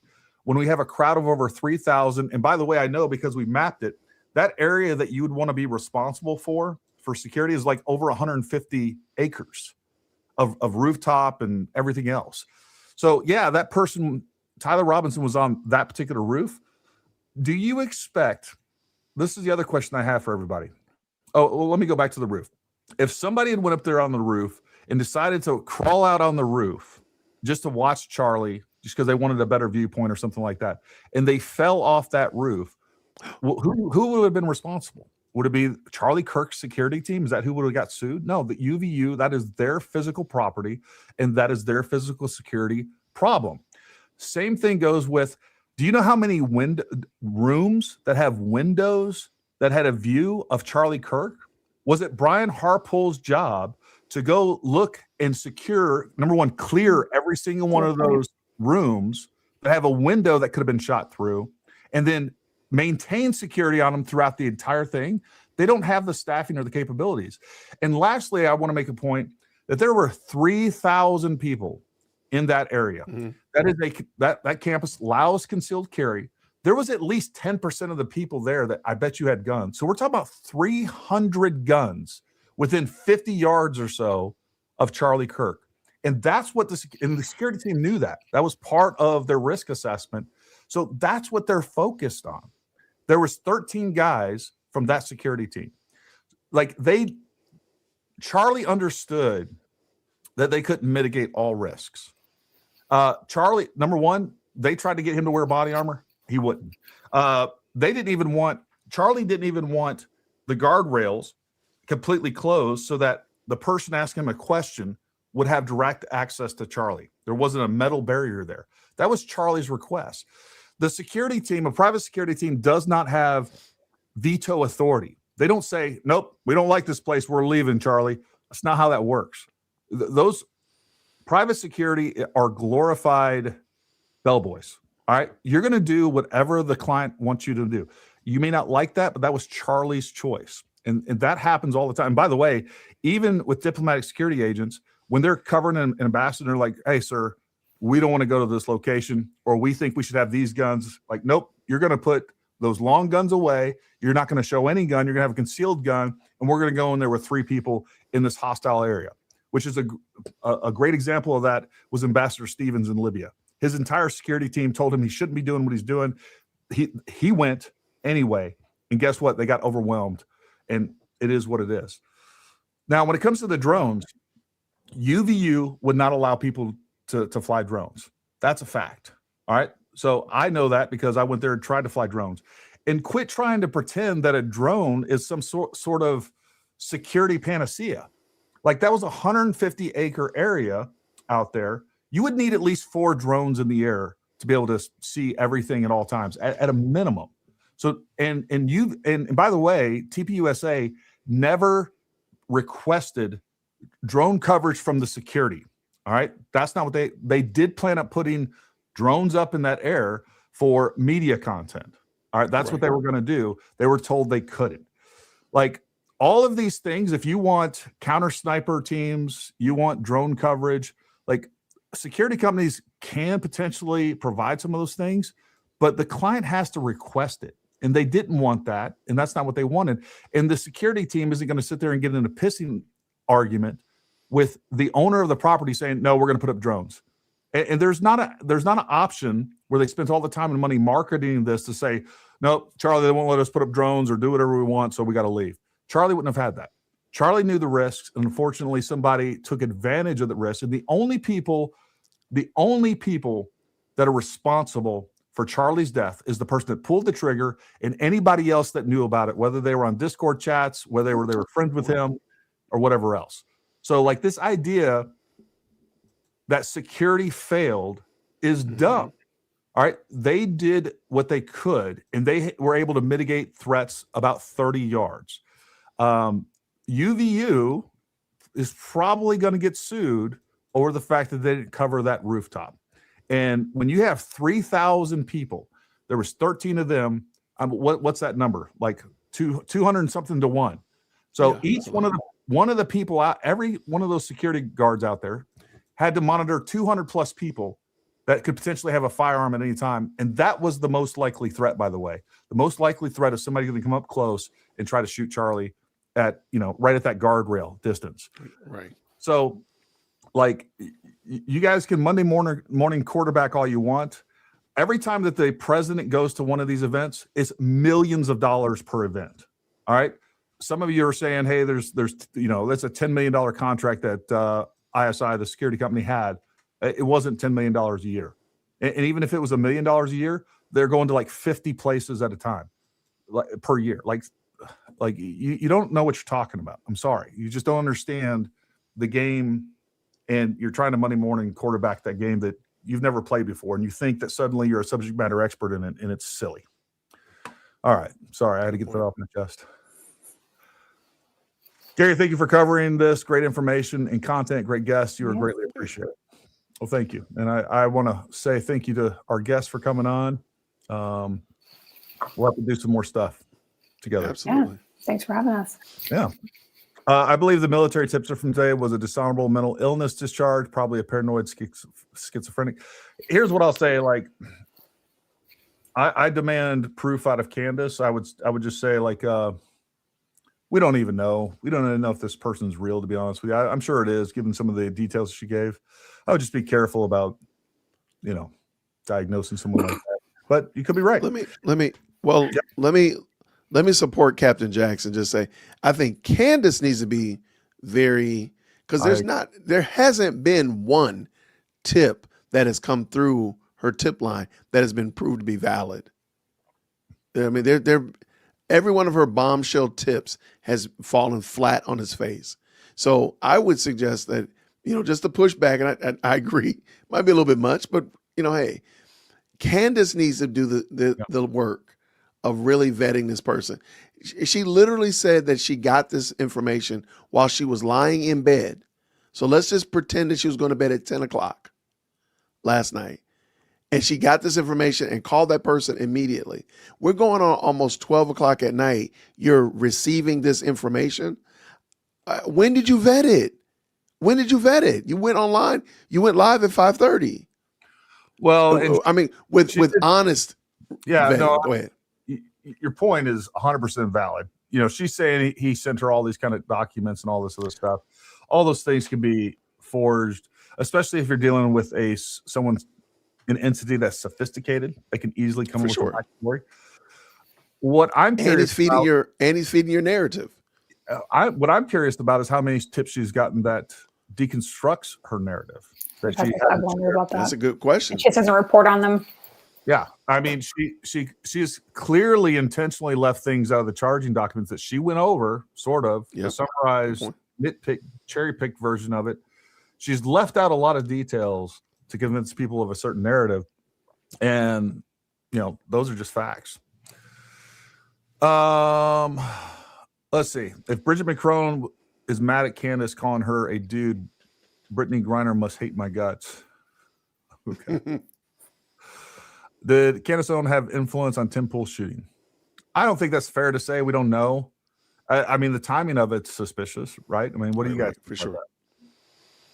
No, I think just the world that we're currently in played a big role in. I mean, that we can't have civil discourse. We can't have civil disagreements and agree to disagree or just be amicable. No, we have to now go to extreme. So, I mean, Charlie Kirk regretfully was the most extreme, but these other instances, it seemed like, the byproduct of it. I agree. Look, I'm just telling you this objectively, folks. I've gotten a lot of harassment and everything else from the leftists. I've never seen what we're seeing with the Candace crowd. Yep. And most of these people, I would think that other than the things that I disagree with Candace on, most of them we agree politically or in almost every area, like 98%.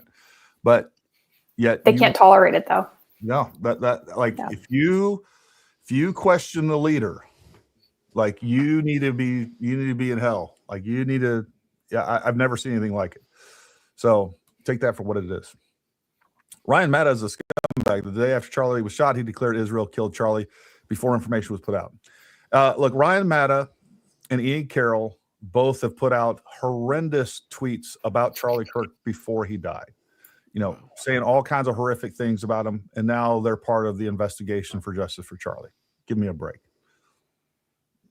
I watched you with Carrie. That was good. I seen some of her about the cult of Candace. April had said she's close to Jim Jones. There's some interesting elements there that are definitely worth discussing. You guys make a great trio. Hope to see more of this. We will. Thank you. There we go. I like it. Lucas Raisworth, thank you very much. Thank you for the honest Christian content. I need more of it. Ism, I self me. If you know, you know. There's a theological aspect to Sio's narrative. What part of theology? Yeah, like the Romans 1, verse 24. He gave him over to a reprobate mind. Or Daniel 7, Nebuchadnezzar eating grass out in the field. There's a couple of theological truths that we can extract from Candace's behavior. But I agree. If Candace Owens or anyone else would like to truly research if someone else was involved in the murder of Charlie, then they need to look into the unfamerica.org, including Hunter Kozak, who's asked the trans question when Charlie Kirk was shot. So this is also an important element of this. Okay. Look, the reason I jumped into Butler which was the first public event. Number one is being a sniper, and then I had a friend of mine that was a former Secret Service counter sniper. People were coming to me with questions and answers, and I was trying to give answers and trying to explain to people what was going on. And then on top of that, at the time, I really did think this was a government conspiracy. I was 100% into the idea that a lot of things going on. I do think there is most likely a government conspiracy behind Thomas Crooks and how he was weaponized, which I think is also a potential for Tyler Robinson as well. And I think it's important for people like us. Again, you get a collaboration of people with different specialties and things like that, where you can analyze these things, because we are now the media, whether that's good or bad. But if you're going to replace the media, you can't out fake news the fake news. And that's the problem, is that most of what has replaced the mainstream media is worse than the mainstream media. And so, one of the things I wanted to do with the Charlie Kirk, going into it early on, was get on this. And number one, I just had loved Charlie Kirk. I had been following him for years, was a big fan, and it felt personal. It really did.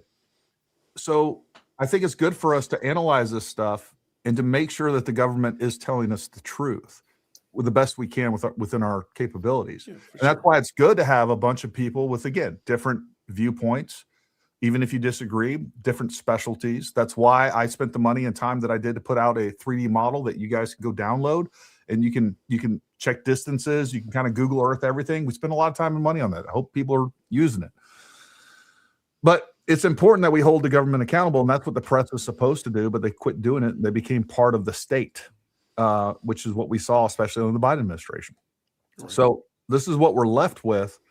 And, the only way that we can do that is having a little bit of integrity. And what Candace has done and many of our other people is they've taken us off on this wild goose chase, and they're not even, people aren't even exploring what are much more potential and plausible problems with the government's narrative, to include the whole trans movement and all this other stuff. And it's a distraction, and that's a real problem. And on top of that, it's divided the country. And if the trans movement is what killed Charlie, we've completely taken our eyes off the enemy. As a matter of fact, she's tried to convince you that the trans movement has nothing to do with this. It has nothing to do with it, right? Which is also a real problem. I can't wait to see Candace on police body cam claiming she's traveling. You know what it is, right? No, I don't know what that is. If you follow body cam, sovereign citizens, they're never driving. They're always traveling. And so, yeah, that's what she's saying. Because I'm sorry, she gives me either she's going to convert to Islam or she's going to become a sovereign citizen. Why not both? Her investigation will never reach a conclusion because it's literally designed to keep the attention and money flowing in.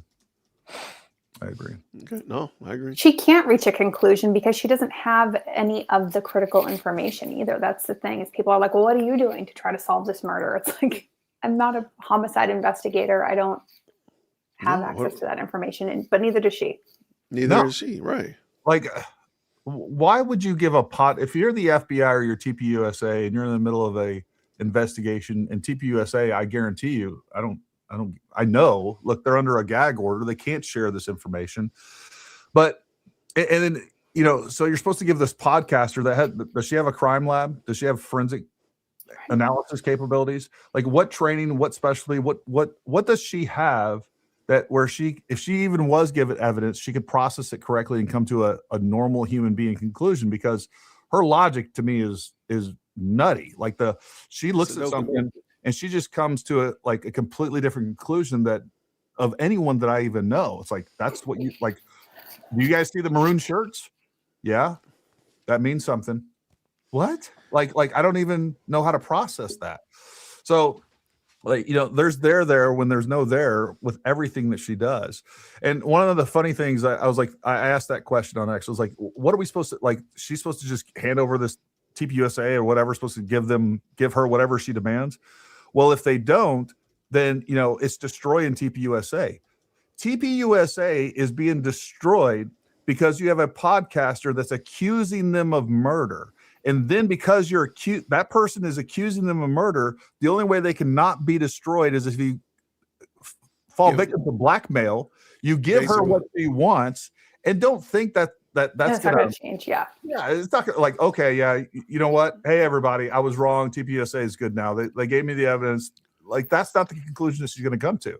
No. So they're supposed to give you caused them to be destroyed. You caused all this suspicion saying that, they were guilty of murder. They're in on it. All the things that she has said, you've created this environment. And the only way to get out of it is to acquiesce to the person that is accusing you with zero evidence to begin with. It's a circular nonsense that only someone like Candace can create. And that is evil. Like, I don't care who, it shouldn't be acceptable. It should be condemned by everybody in the United States. And for some reason, we got at least 7.5 million people that believe it. Which is wild. Yeah, it is wild. Great show with all three of you brave truth seekers. I hope to see more collaboration like this on YouTube. If I played that one, that was all about it. It's unattractive when you talk badly about Candace. Stick to factually debunking her. There is enough there. Keep it classy, respectful. No. How about you send that to Candace? The way that she talks about people, the way that she convinces you that, you know what, he just gives me bad vibes. He's just a bad person. Like, right. Mikey McCoy's a monster for taking photos of them on vacation. Yeah. Just stop, dude. Go talk to Candace. Jew money may be millions, but Arab money is billions. Yeah.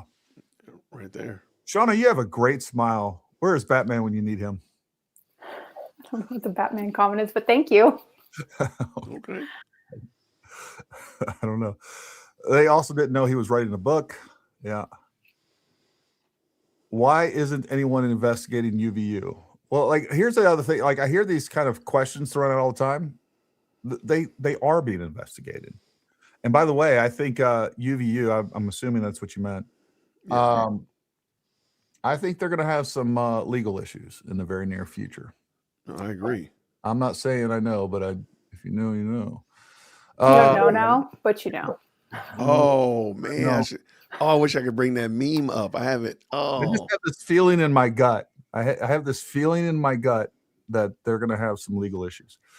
Always at work when you're live, Jay Witt, but watch recordings every night from here in Atlanta. Also, ex-Candy fan in recovery. She lost the Plotzy. I Okay. think he's trying to say he lost the plot. Yeah. Lost Yeah, in that's the what potty. they. Lottie Yeah. the potty. Well, I'm thank glad you. you're in I appreciate recovery, you, brother.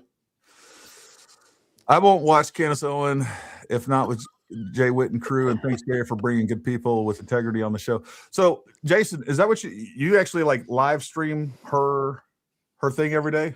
That's brilliant. No, Brilliant. it's And he painful. breaks it up with good commentary. It makes it Thank less you, painful. but it because I am morbidly interested in seeing like where this goes because I do believe it's going off a cliff. So yes, I have my popcorn ready. I'm watching the train go off the cliff. Everybody should watch you if they want to watch Candace and not give her the views. Well, there we go. I'll take it. I will gladly take it. Thank you. That's brilliant. CJ Carenti gets a 10 Paramount Tactical membership. Thank you very much. See, so for those of you guys don't know, I've had CJ on. He's the one that spent the real money and the real time putting together that 3D model. And I'm talking hundreds of hours. He had an entire crew of engineers that put together, like, we were able to scan the area, but what we didn't have was the tent and all those things. As a matter of fact, in just a second, I'm going to pull up the 3D model. I'll show it to everybody. And again, you can download this. I will tell you, it is resource intensive on your computer. So some of your computers aren't going to run it, but you can download it and you can, again, it's completely interactive. But another big thank you to CJ. He is kind of the quiet hero behind the scenes. And I can't thank you enough, bud, for all the time, effort, and money that you put into that. As someone who was involved in officer-involved training, I can tell you Charlie's security will never forgive themselves for Charlie's death. That is correct. They do. I can tell you, again, I've met Brian Harpool, had him here, interviewed him. I mean, these people are, look, these guys went with him everywhere. Like, it's crazy. There was a personal, they're victims too. They do feel terrible.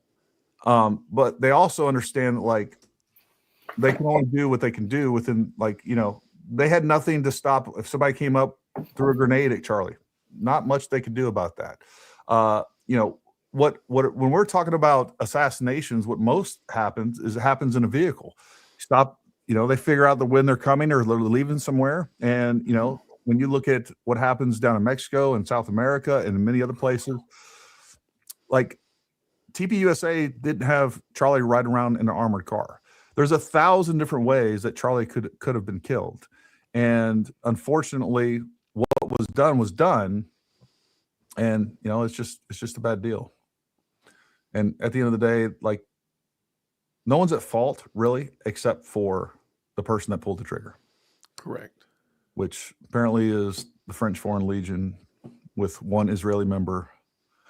I am from the Philippines. Our 2022 election was rigged because of fake news. Charlie is a political figure influencing youth in the Republican vote. Candace, purely Democrat spewing lies. This must stop. Thank you. Big fan of the Philippines. Spent a lot of time down there. If security is infallible, she should go to Phoenix. I'm not sure what you mean by that. Oh, yeah. She'll be safe there. Yeah. Go to the TPUSA event. What got me most was when CEO said Charlie was one step away from being Catholic. Funny how this came out after he died and couldn't call her out. Did any of you guys watch her interview with Russell Brand? No, sorry. So what she stated on the Russell Brand regarding, and because I just watched that episode of like a few days prior to, what she talked about how Charlie was getting ready to become Catholic, and then the story, the narrative of that, of what she relayed to Russell Brand, those were completely opposed. I'm not saying you're going to see that in a video soon, but probably going to see that in a video soon. Gotcha. Theological content is super cessation. I think you mean sensationalism. It allows those with bias against Israel to yet claim to be Christian. They attack Jews, saying Christ is king. Yeah, there's some. Yeah, go ahead. It's Jason. a term called super sensationism, which basically you're co-opting a term and using it in a different way. If I'm understanding Phantom correctly, that's how they get to use Christ as, well. That's why they use Christ as king, because they're using it in a different way than I would use it. Right. They're using it as an insult to Jews. Right. They're using it as a jab. Right. Absolutely. It's the equivalent of bless your heart here in the South. Let me turn around that a little bit, the way that I see it used in Twitter. So basically, there is a sect of Christians that believe that the current Israel is whether you want to call them Zionist Christians, whatever you want to term. Okay, whatever. And basically what that side of the Ian Carroll and Ryan Mata and all of them will say is like, no, you're using Christianity to excuse the actions of Israelis, Jews, whatever else. All right. On the flip side of that, you're using whatever you got going on over there to justify hating somebody else, or just pretending that like you're just at a minimum, it's a prejudice. I don't even like to use the word anti-Semitism, right? Because Israel definitely is open to criticism. There's lots of things that I've said 100 times. Like, I'm indifferent to Israel. I really don't care. But I do think there is a conversation that we need to have when it comes to the money that we send to every government. And there is look, we have care in this. We don't just have we don't just have the Jewish lobby. We have a lot of other foreign interest lobbies in here that are as bad or worse that I think we need to also get rid of, or at least rein in. Right. Absolutely. Yeah. 100%. Nip Optin, let's stop worrying about Candace, figure out what really happened on September 10th. Details don't add up. Can we stick to analyzing events that day? No. Again, I'm fed up with it. I'm fed up with I stayed silent longer than I should have. And I'll be honest, just like I said the other night, man, when I put that video out, I hit publish on that video, I was convinced I was going to lose 100,000 followers. I don't care. I don't care what the consequences are. What she's doing is damaging to this country. Truth is the soul of this nation. And you cannot, and that's exactly what Charlie lived by. He's like, I'm going to tell the truth. I don't care how much of a negative impact it has on me. I don't care what you say. We're going to tell the truth and we're going to expose lies. And before we can move forward, and quite frankly, I've done everything that I know to do to investigate this from the capabilities I have. Right now, we're not going to be able to do much more until we get to the trial. And then we can assess the evidence and we can assess the counter arguments from the defense, and we can get a better picture, because there is 10 times more evidence. Like, the evidence that we have is pretty damning, just what they've let us know. Absolutely. I think you could stick to just that, and there's probably not a jury out there that wouldn't come to a conclusion that Tyler Robinson is guilty. That being said, there are 10 times more evidence that we haven't seen that we are going to be able to see. And of course, you're going to have a chance where the defense is going to be able to, they're going to be able to actually counter that evidence, test the evidence, say whether or not they believe it's real, and then we'll have a better sense of what's going on. I mean, I don't know what else we can do other than just speculate till our eyes start to bleed. Like, that's all we're left with at this point. But what the 5-meter problem in front of us is the fact that Candace is out there spreading lies and propagandizing millions of people, and none of us should tolerate that. Let me jump in, and you can take the comment down, but let me just real quick.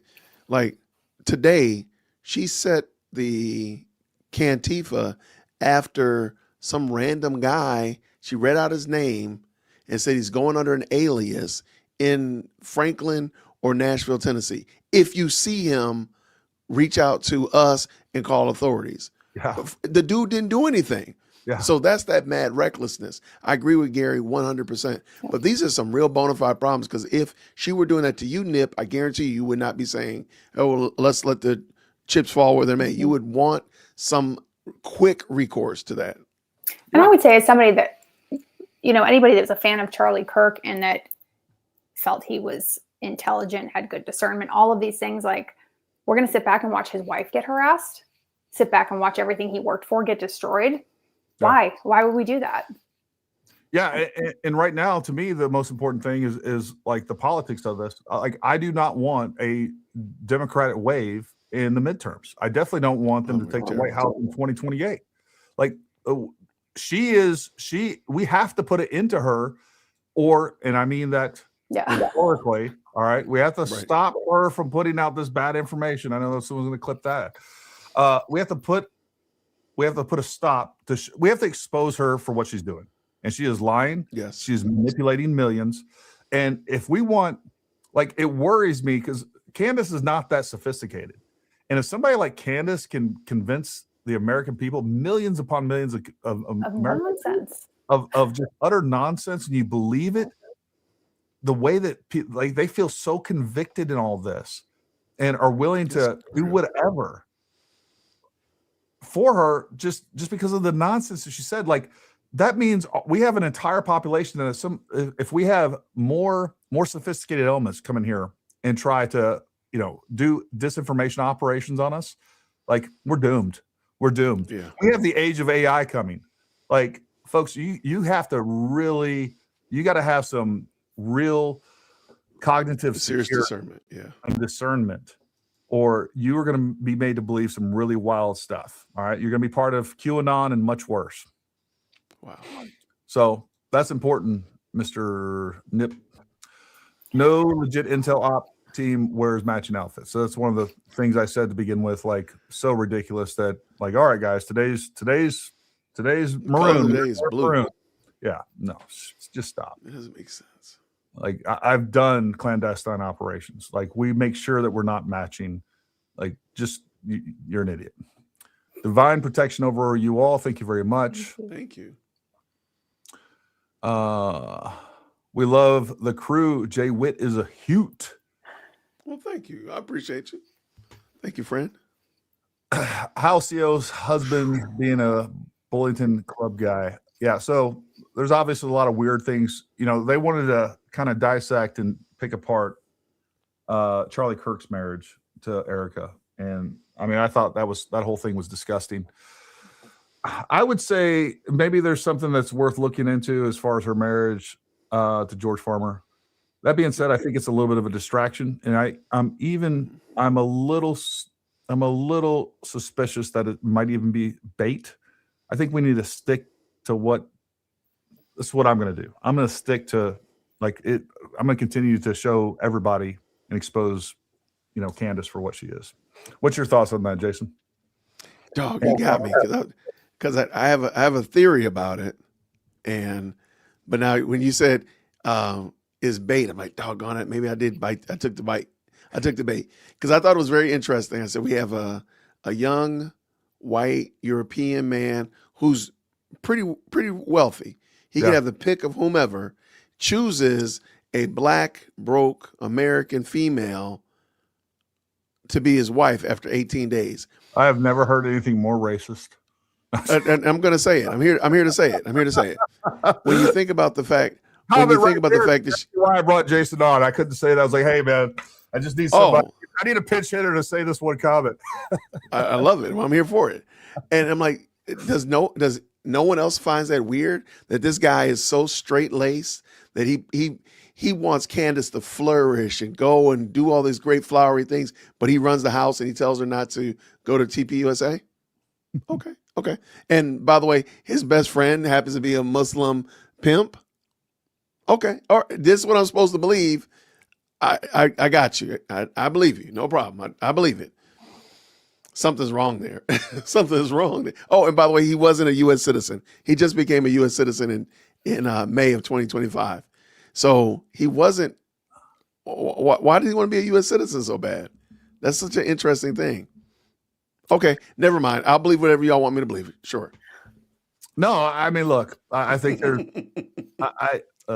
anybody that feels compelled to go down that, God bless you, go do it. I'm gonna stick with Candace, and I'm not saying there's anything wrong with it. I am concerned I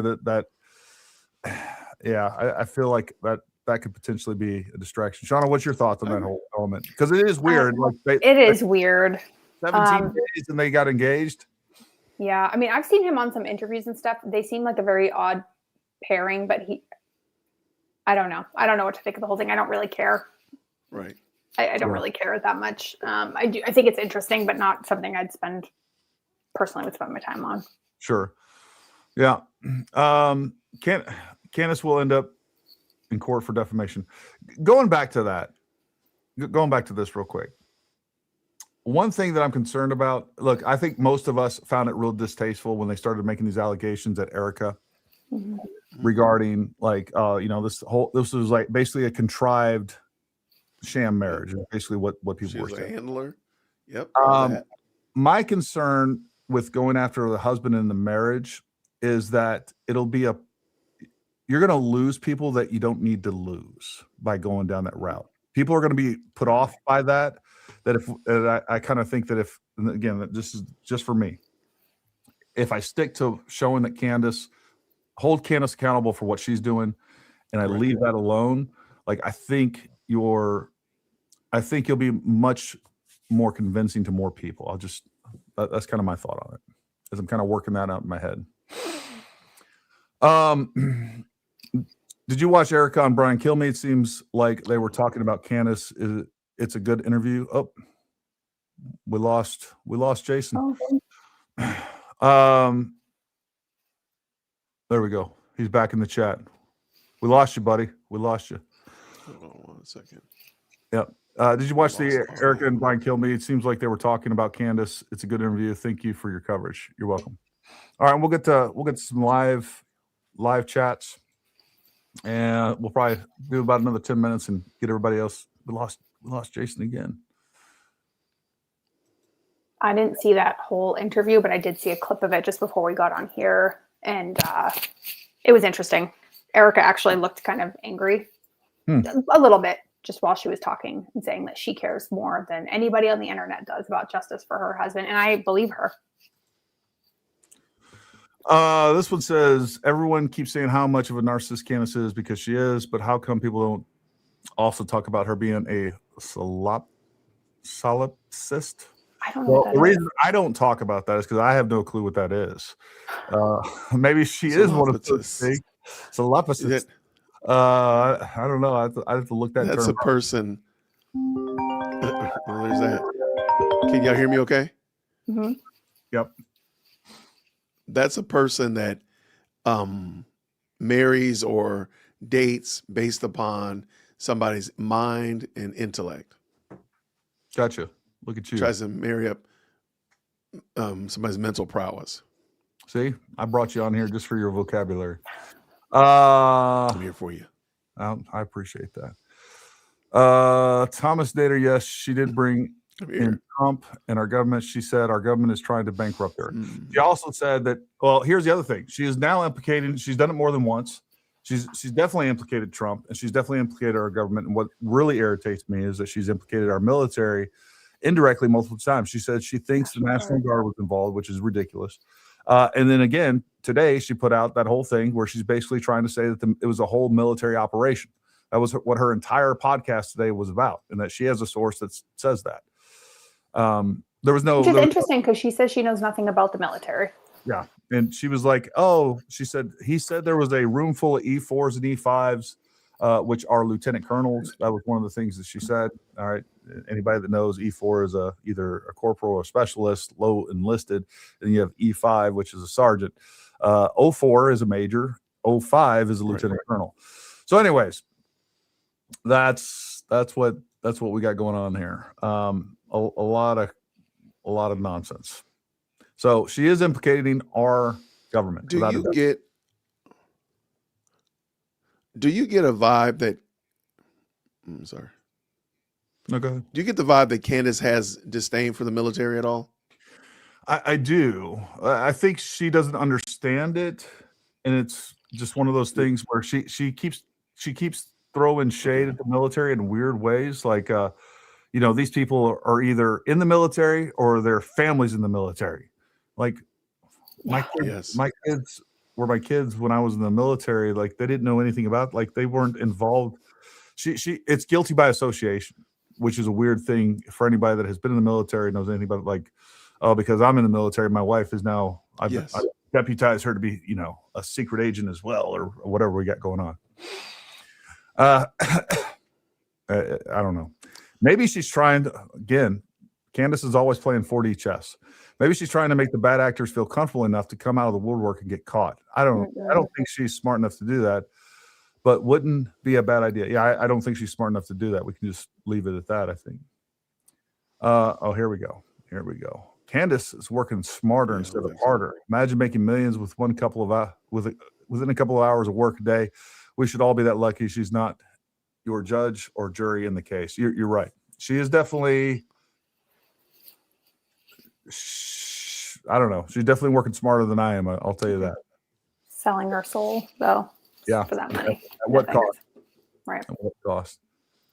Yeah, this is true. I do know this for a fact. Captain Jack's, it's one of your peeps, Jason. Candace went with the Egyptian planes because someone sent a tip to her SEAL Team 6 tip line. Her children vetted the information for homework. I do know that did come from her tip line. Well, there you go. Yeah. Yep. Why would FBI Cash take her seriously when she can't hand over tangible evidence? She didn't even call her local and state police to make a report about her life being threatened because she had zero. Yeah, look, Candace doesn't take Candace seriously. I mean, that's what it comes down to. If you really thought a multinational hit squad was coming after you, you wouldn't get off the air and go straight to Dollywood. Yeah. I mean, I think that is just the fact. Candace investigation reminds me of an AI podcast where the episodes get stranger and have nothing to do with each other. There's never an ending. Let me also add.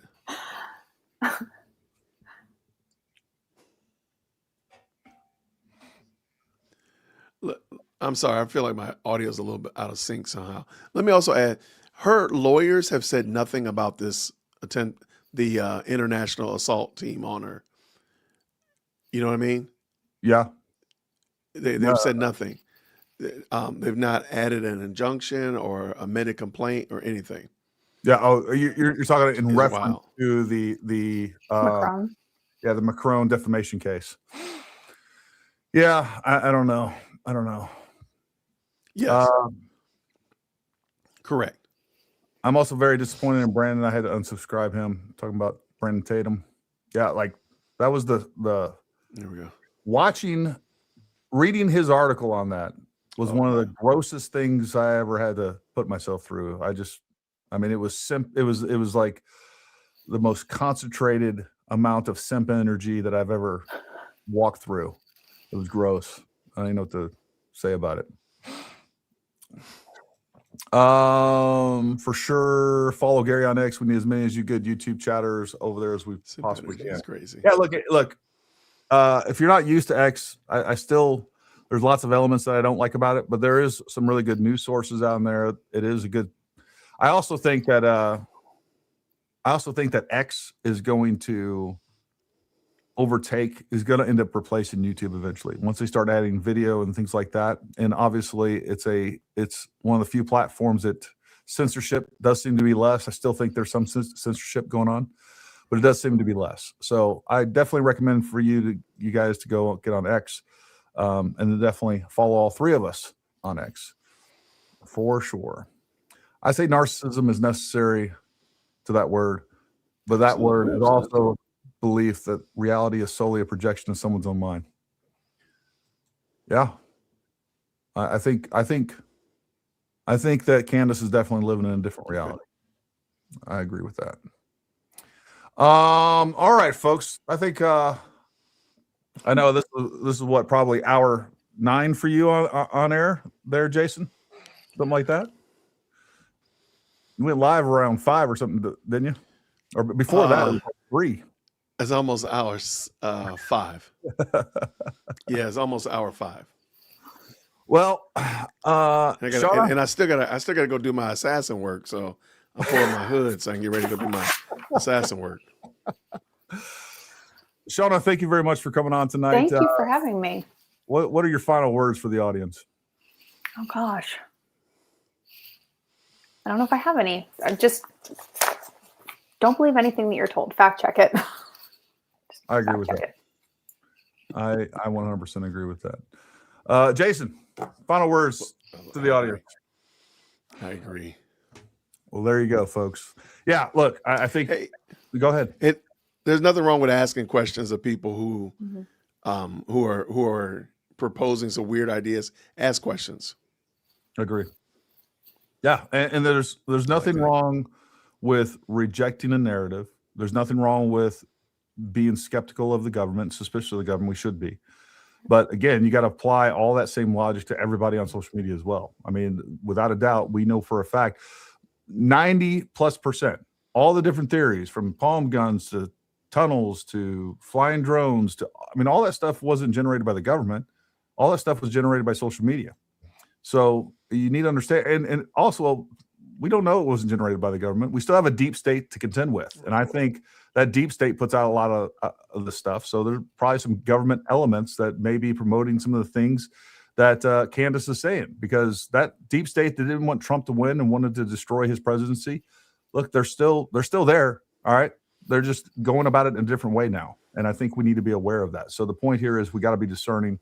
You got to use logic. You got to make decisions based on evidence and facts and not your feels and vibes. All right. Feels and vibes will get you in trouble just about every single time. So number one, I want to thank both of you guys for coming on. Great show tonight. Enjoyed getting to talk and meet both of you virtually. And we'll definitely do this again sometime. I enjoyed it very much. Thank you so much. Yeah, no problem. Everybody else out there, make sure you like, subscribe. All three of us. Yeah, we got some links down in the description. If you want to join our newsletter, if you want to become a member, we appreciate that support. You guys stay put. But for everybody else out there, stay armed, stay ready. We'll talk to you soon.